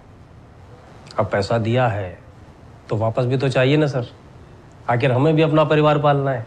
अब जब कोई पैसा वापस नहीं करेगा तो किसी न किसी तरीके से तो पैसा निकालना ही पड़ेगा। और सर कई बार तो मैंने रिटायर्ड पुलिस वालों को भी काम पे रखा है पैसा लाने के लिए। आप जब रिटायर होंगे तो आपको भी मैं... जितना सवाल उतना जवाब तरुण बघेल, वरना ये जो डंडा है ना सीमा पार कर देगा। महेंद्र कुशवाहा, अनीता कुशवाहा और रश्मि कुशवाहा, इन तीनों सुसाइड केसेस में तेरा नाम है। तो अगर मैं अपने पर आ गया ना तरुण बघेल, तो तुझे ऐसा घुमाऊंगा कि तू खुद गिड़गिड़ा के कन्फेस करेगा कि ये तीनों मर्डर तूने किया है। कुछ भी सर, कुछ भी बोल रहे हैं आप। चुप, और सीधा सीधा बताइए वैभव प्रसाद है कौन? वैभव प्रसाद? हाँ, वैभव प्रसाद। ये वैभव प्रसाद और ये प्राजक्ता तिवारी। सर मैं किसी वैभव प्रसाद और प्राजक्ता तिवारी किसी को नहीं जानता।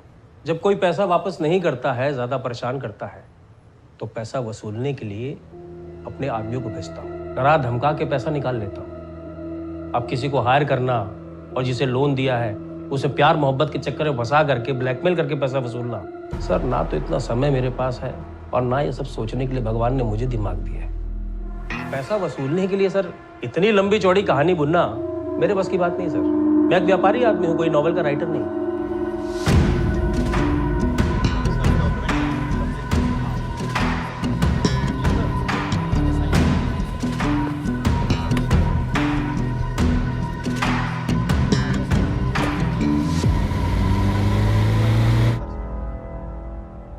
आपको 1 घंटा बैठा के पूरा केस समझाया तो था।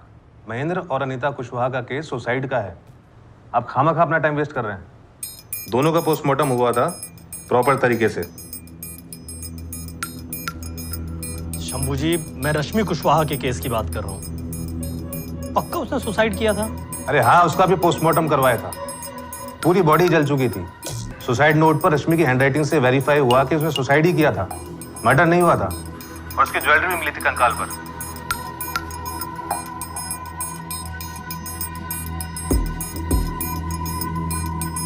रुपेश, मध्य प्रदेश के हर अखबार में वैभव प्रसाद और प्राजक्ता तिवारी दोनों की फोटो छपवाओ, और एमपी के बाहर भी अखबार के जितने भी एडिशंस हैं उन सब में दोनों की फोटो आनी चाहिए।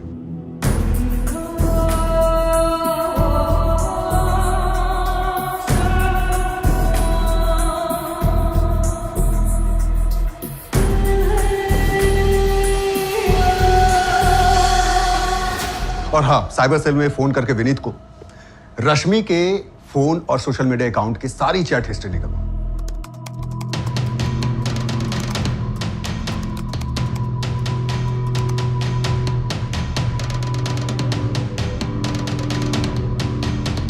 वैभव ने प्राजक्ता को उस गारमेंट स्टोर में टारगेट किया जहां प्राजक्ता काम करती थी।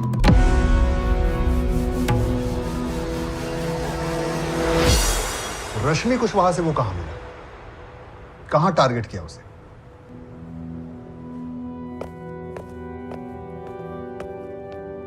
सर, मैंने काफी सर्च मारा। प्राजक्ता के सोशल मीडिया अकाउंट्स तो मिले, लेकिन रश्मि कुशवाहा और वैभव प्रसाद के नहीं। अरे ऐसा कैसे हो सकता है कि दोनों के सोशल मीडिया अकाउंट हो ही ना? रश्मि कुशवाहा 22 साल की थी और उसके लाइफ में माँ बाप के सुसाइड से पहले सब कुछ ठीक ही था।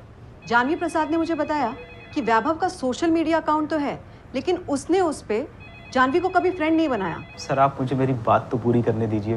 पहले ही चढ़ जाते हो मुझ पे। तो बताना भी नहीं, तू भी सस्पेंस क्यों बढ़ा रहा है? बोल। सर, रश्मि और वैभव के भी सोशल मीडिया अकाउंट्स रहे होंगे, लेकिन उन्होंने डीएक्टिवेट कर दिए होंगे। अब तुझे ये कैसे पता चला? आजकल डीएक्टिवेटेड अकाउंट भी साइबर सेल वाले टैप करते हैं क्या? सर, आप मेरी बात नहीं सुन रहे हो पूरी। चल बोल ले विनीत। सर देखिए, आपने मुझे बताया था कि रश्मि का भाई है नीलेश और नीलेश का दोस्त है गौरव और वैभव की वाइफ है जानवी। तो सर मैंने क्या किया, जानवी, नीलेश और गौरव इन तीनों के भी सोशल मीडिया अकाउंट सर्च किए, इस थॉट से कि शायद इनके पास कोई ऐसी इंफॉर्मेशन हो जो ये आप लोगों को ना बता रहे हो। कौन क्या छुपा रहा है हमसे? सर ये तो मेरे को नहीं पता, लेकिन आपने गौरव त्रिवेदी से बात किया? गौरव नीलेश का दोस्त? हाँ सर। नहीं, क्यों? क्योंकि सर गौरव त्रिवेदी की चैट हिस्ट्री में मुझे एक चैट मिली, गौरव की चैट। रश्मि, तुम जिस रास्ते पे चल रही हो वो गलत है। वो तुम्हें सिर्फ बर्बादी की ओर ले जाएगा। मेरी जिंदगी में इसके अलावा बचा ही क्या है गौरव? रश्मि, वैभव तुम्हें बर्बाद कर देगा। वो शादीशुदा है, तुम जानती हो। क्या फर्क पड़ता है गौरव? मुझे ये तो पता है कि वो मेरे साथ खड़ा है। अगर ये सोच रही हो कि वैभव का इस्तेमाल करके तुम तरुण बघेल से बदला लोगी, उसे बर्बाद कर दोगी, तो ये तुम्हारी भूल है। तुम अपने पैर पे खुद कुल्हाड़ी मार रही हो रश्मि। रश्मि, अपना फ्यूचर बर्बाद मत करो। वैभव का इस्तेमाल करके तरुण बघेल को बर्बाद करना, आखिर ये रश्मि चाहती क्या थी? इरादा क्या था इसका? और इस बारे में ना हमें नीलेश ने कुछ बताया, ना ही गौरव ने।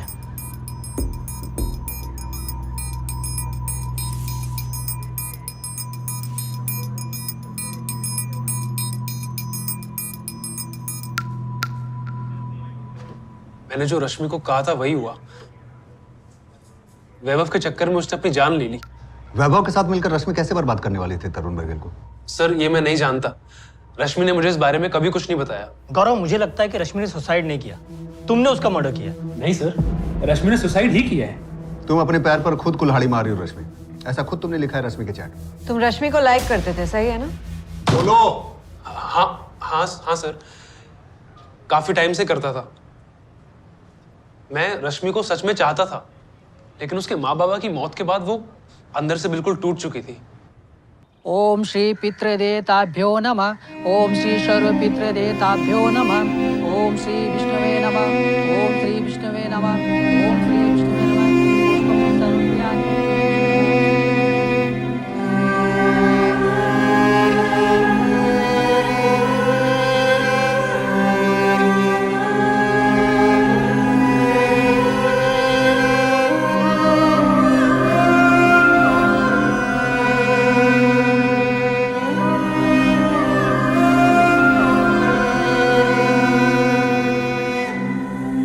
किसी से बात नहीं करती थी, घंटों अकेली बैठी रहती थी। उसके अंदर एक अजीब सा तूफान उमड़ रहा था। अब रश्मि की लाइफ का सिर्फ एक ही विलन था, तरुण बघेल। अपने माँ बाबा की मौत के लिए वो उसे सजा दिलवाना चाहती थी। अब उसकी जिंदगी का सिर्फ एक ही मकसद था, तरुण बघेल की बर्बादी। रश्मि, तरुण बघेल सिर्फ बेल पे छूटा है। इसका मतलब ये बिल्कुल नहीं कि केस बंद हो गया है। वो पुलिस को ब्राइब देगा, उसके खिलाफ चार्जशीट कभी फाइल ही नहीं होगी। तो क्या हर दिन पुलिस स्टेशन जाके चिल्लाओगी तो वो चार्जशीट फाइल कर देंगे? पापा को क्यों ऐसे सताया तरुण बघेल ने?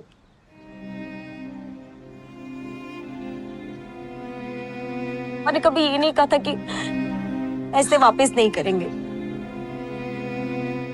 बस थोड़ा वक्त मांगा था उन्होंने,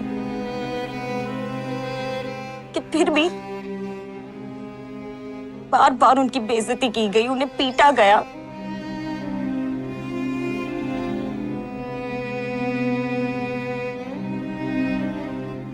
गौरव, ना तुम मेरी मदद करोगे?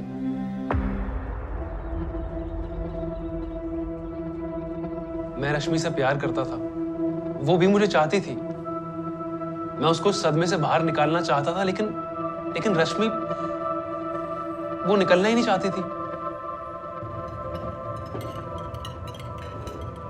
गौरव, अगर मुझसे सच्चा प्यार करते हो तो प्लीज मेरी हेल्प करो। क्या करना चाहती हो रश्मि? तरुण बघेल को फंसाना, जाल में फंसाना है उसे।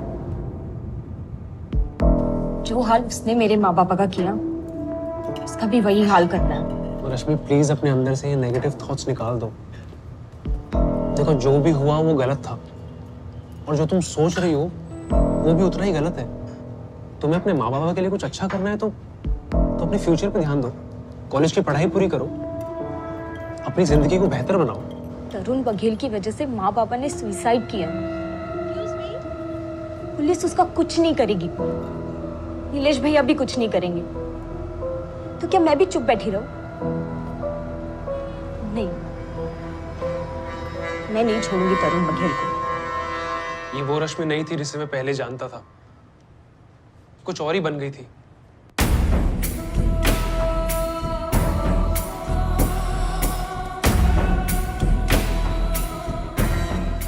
वो हर दिन एक नई क्राइम नॉवेल पढ़ने लग गई थी।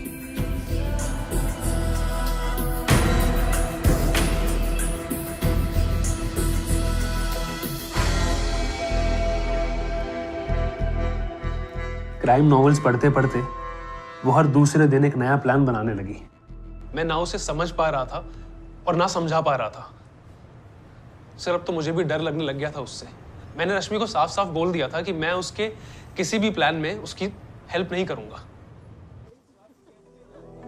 कोई बात नहीं गौरव, अगर तुम मेरे प्लान में मेरे साथ नहीं तो मेरी लाइफ में भी तुम्हारी कोई जगह नहीं। Good bye.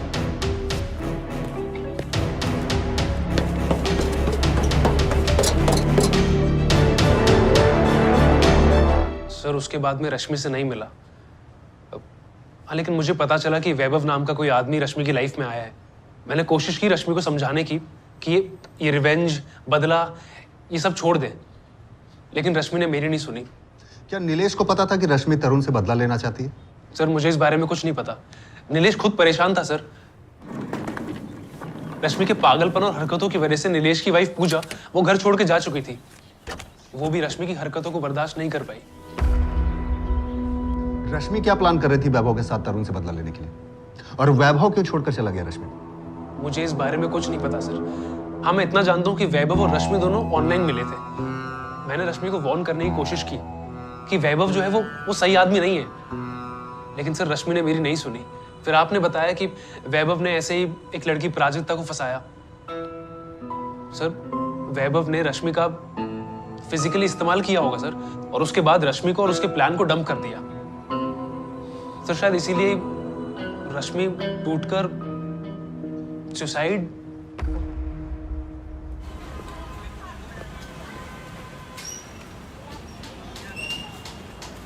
इस केस में सब के सब टूटे और बिखरे हुए हैं।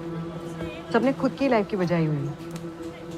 ऐसा लग रहा है कंपटीशन चल रहा है, किसकी ज्यादा बजी हुई है। जानवी इस यूजलेस वैभव के प्यार में पड़कर अपना सब कुछ छोड़ करके भागा ही इसके साथ, और रश्मि अपने बदले की आग में लिपट गई वैभव के साथ।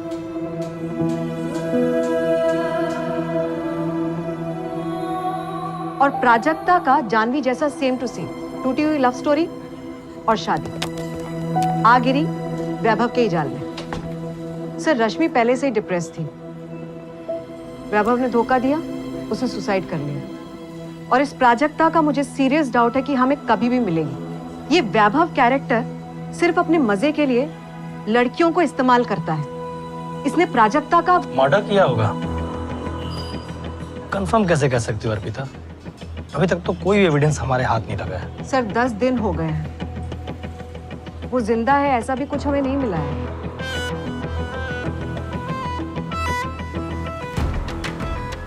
आप क्या सोच रहे हैं सर? यहाँ हम जो सोच रहे हैं वैसा कुछ नहीं। तो फिर? तरुण बघेल। ये पूरा प्लॉट क्या है ये हमें तरुण बघेल से मिलेगा। एक काम करो, 2 कांस्टेबल लगाओ तरुण बघेल के आसपास, साय की तरह 24 घंटे रहे उसके इर्द। तरुण बघेल, आपको भी लगता है कि ये सब उसका ही किया धरा है?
तरुण जी की गाड़ी कोठी के अंदर पहुंच चुकी है।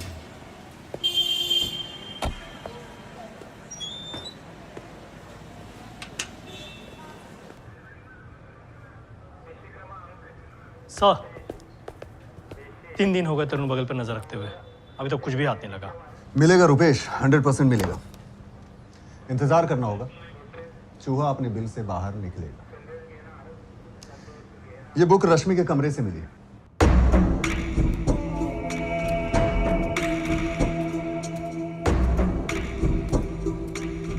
सर, ये बुक रश्मि के शेल्फ से मिली। इस बुक में क्या है सर? ये पूरा का पूरा प्लॉट इस बुक से उठाया गया।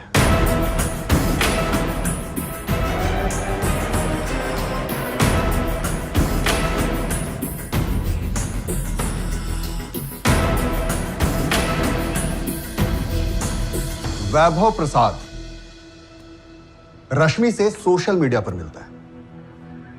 वैभव को पहले से पता होता है कि रश्मि किसी चीज को लेकर परेशान है। फिर दोनों बाहर मिलते हैं और प्राजक्ता के केस में वैभव प्राजक्ता को एक गारमेंट स्टोर में देखता है, फिर एक कस्टमर की तरह बातचीत शुरू करता है और फिर प्राजक्ता से इसे प्यार हो जाता है। अब गौर से रश्मि कुशवाहा और प्राजक्ता तिवारी को देखो।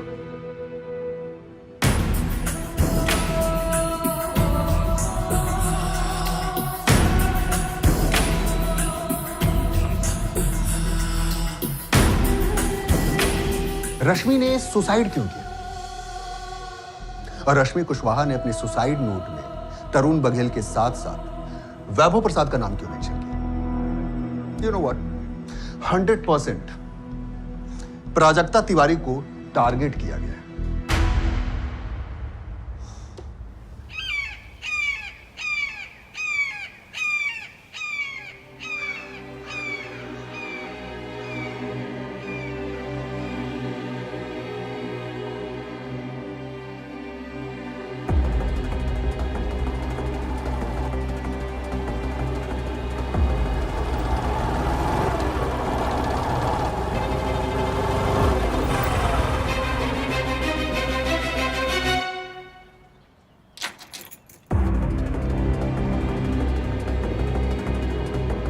सर, यही है हमारा target. Black bike, black helmet.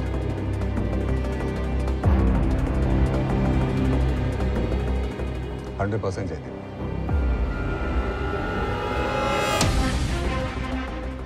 Sir, जाल फेंक दो। रुपेश, 3 तक गिनो और फेंक दो।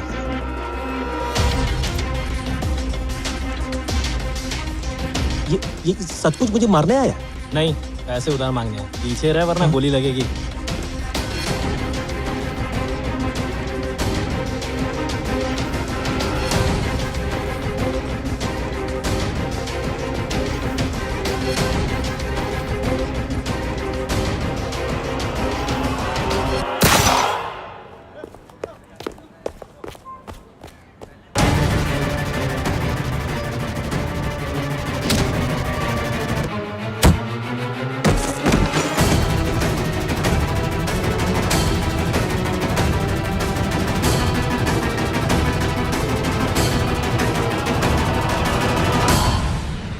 हमें शायद प्राजक्ता कभी नहीं मिलेगी, लेकिन वैभव प्रसाद मिलेगा। वैभव तरुण बघेल को मारने आएगा। हेलमेट निकाल दो वैभव प्रसाद।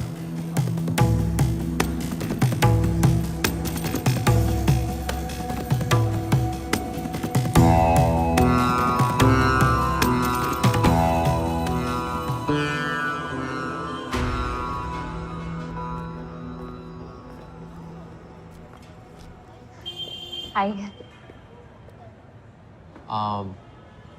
तुम्हारे लिए एक सरप्राइज है। तुम क्या अपने घुटनों के बल बैठकर हाथ में फूल लेकर मुझे प्रपोज करने वाले हो? नहीं, मैं तुम्हें अपने घर ले जाने वाला हूँ, अपने माँ बाप से मिलवाने। वैभव, लेकिन मेरे पेरेंट्स मुझसे मिलना चाहते हैं अभी, आज। तुमने उन्हें बताया क्या कि मेरा एक 5 साल का बेटा है आरफ? पता है, मैंने सब बता दिया तुम्हारे बारे में।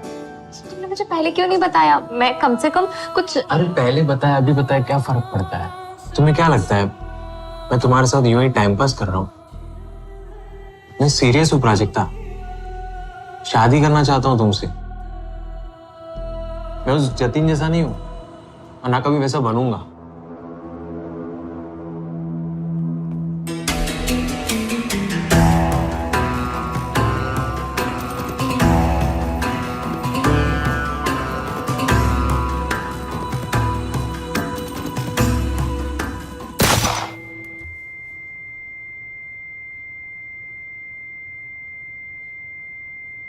अगली गोली सीधा तेरे दाएं पैर में घुसेगी, उससे अगली तेरे बाएं पैर में। अब जल्दी बोल, कहां है वो? सर वो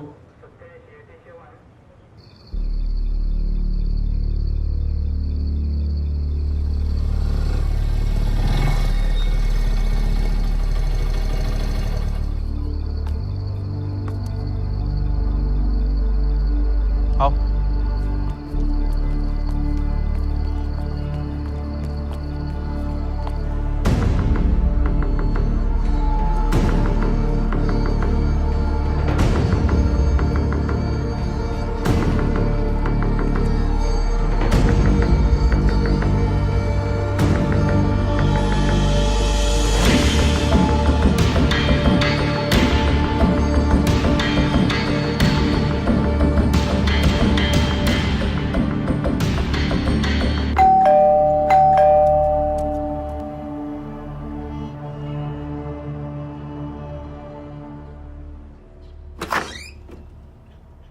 मार दिया उस हरामी को।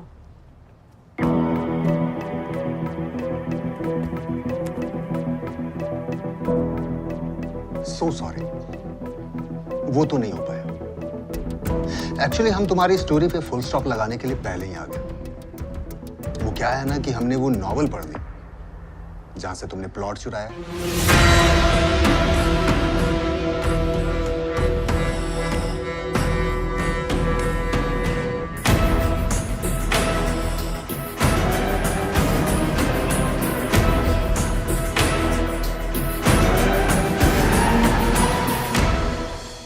लगभग तुम्हारा ही हाइट की है। कैसे फंसाओगे इसे? फंस चुकी है, मेरे साथ कॉफी डेट पे आ रही है। 2 दिन में शादी के लिए भी तैयार हो जाएगी।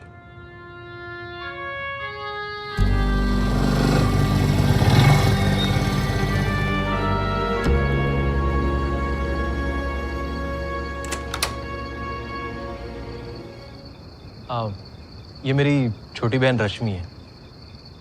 तुम्हारी छोटी बहन भी है? तुमने तो कभी बताया ही नहीं। मैं चाहता था तुम खुद ही मिल लो। आओ प्राजक्ता, वेलकम।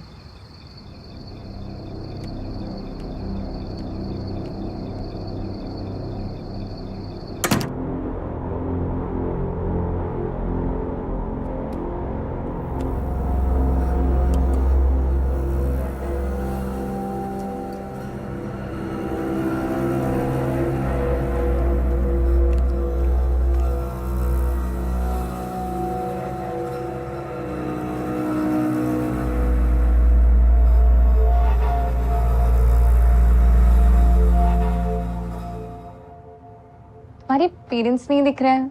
वो बाहर गए, बस आते होंगे।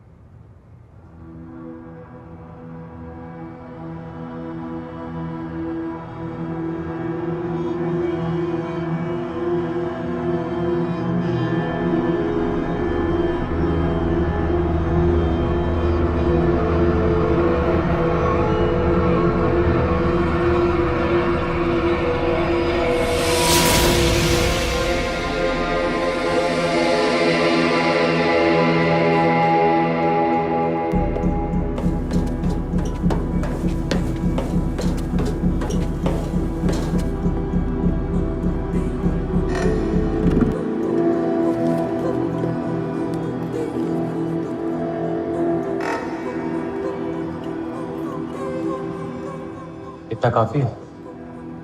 एक काफी है नीलेश भैया और गौरव को सुलाने के लिए।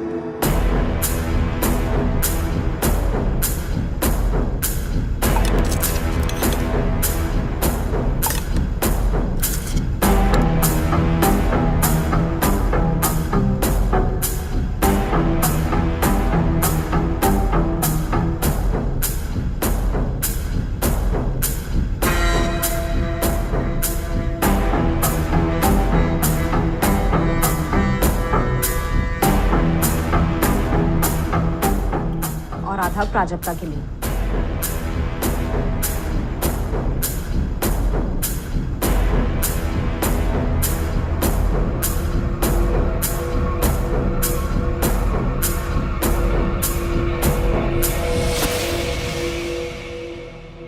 और एक सेफ्टी के लिए।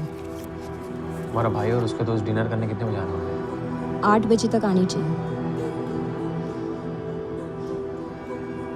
तुम टेंशन मत लो, मैं सब संभाल लूंगी। 9 बजे तक वो सो चुके होंगे। तुम प्राजक्ता को तब तक ले आना।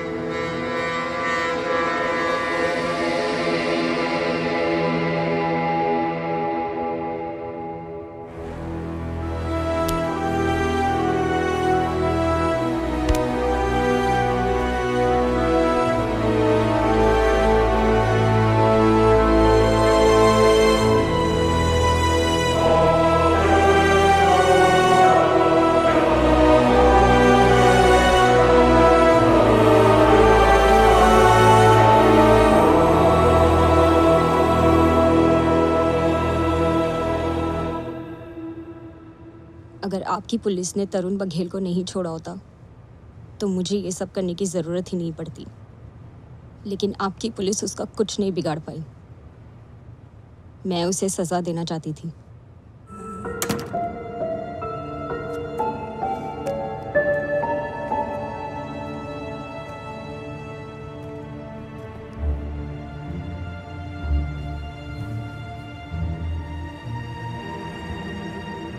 रश्मि, मैं प्यार करता हूं तुमसे।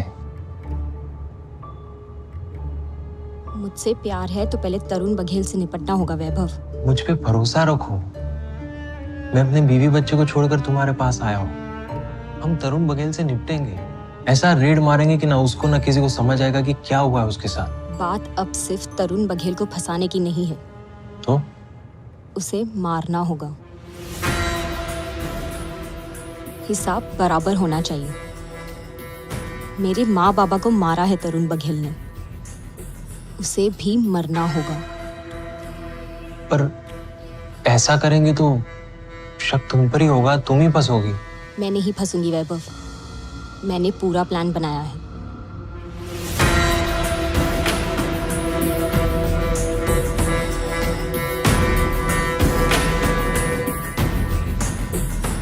मेरी तो डेथ हो चुकी होगी, उसके बाद तरुण को मारना है।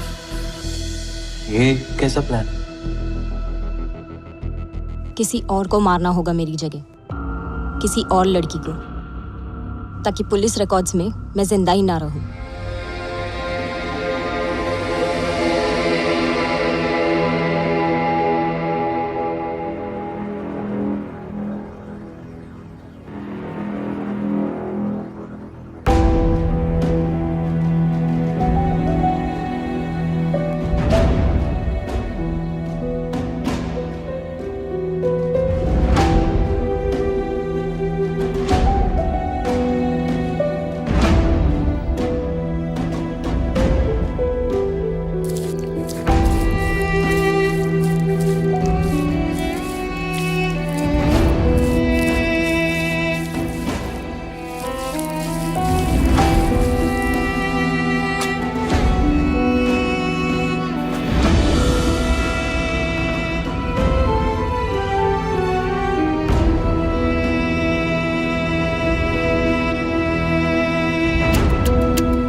इस क्राइम नॉवल से प्लॉट तो चुरा लिया, लेकिन लगता नहीं है तुमने इसे एंड तक पढ़ा हो, क्योंकि हर क्राइम का रास्ता जेल तक ही पहुंचता है। सिवाय तरुण बघेल के क्राइम का।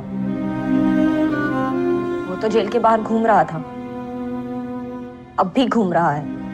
जो मेहनत और दिमाग तुमने एक निर्दोष लड़की प्राजक्ता को मारने में लगाया, वही दिमाग लगाकर लड़ती तरुण बघेल को सजा दिलवाने के लिए। लड़ी थी मैं, पर क्या किया आप लोगों ने, ये जानते हुए भी कि उसने मेरे माँ बाबा को इतना प्रताड़ित किया कि मजबूर होकर उन्होंने सुसाइड कर लिया। मैं आगे कितना भी लड़ती, फिर भी आप लोग तरुण बघेल को छोड़ ही देते, ये कहकर कि अबेटमेंट टू सुसाइड का केस है, आसान नहीं होता प्रूफ करने के लिए।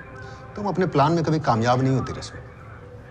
चलो एक सेकंड के लिए मान लेते हैं कि तुम अपने प्लान में कामयाब हो भी जाती, तो प्राजक्ता के मर्डर करने के बाद तुम चैन से सो पाती? अपना नाम बदल करके, आइडेंटिटी चेंज करके सुकून से जी पाती? प्राजक्ता का एक 5 साल का बच्चा है, आ रहा हूं, मिलना चाहोगे उससे? वो अभी तक उम्मीद लगाए बैठा है कि उसकी मम्मी उससे मिलने आएगी।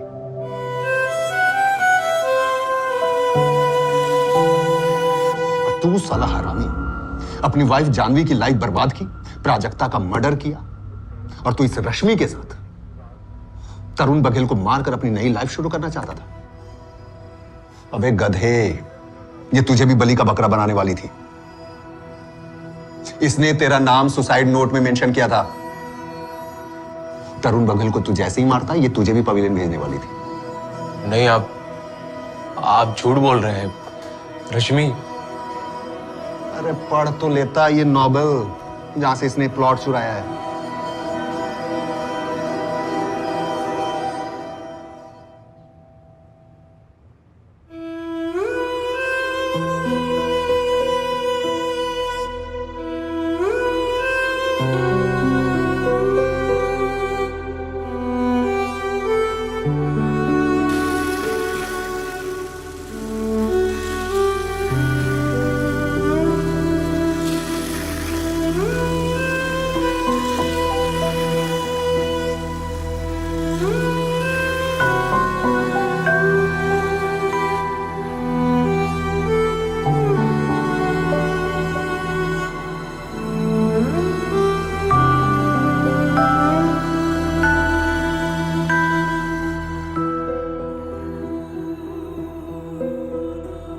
जानवी बेटा, तू वापस अपने घर बनारस आ जा।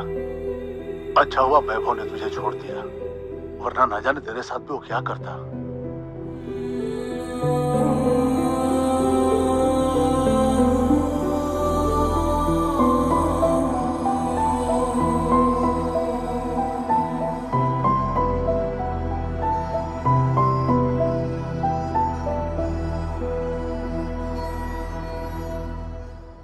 आपका शुक्रिया अदा कैसे करूं साहब, जान बचाई है आपने। ये शुक्रिया अपनी जेब में रखता तरुण बघेल। इसे मेरी पहली और आखिरी वार्निंग समझना। तुमने अगर पैसे लेने के लिए अगर किसी के साथ मारपीट की या उसे धमकाया, तो अगला मर्डर केस मेरे टेबल पर तेरा होगा।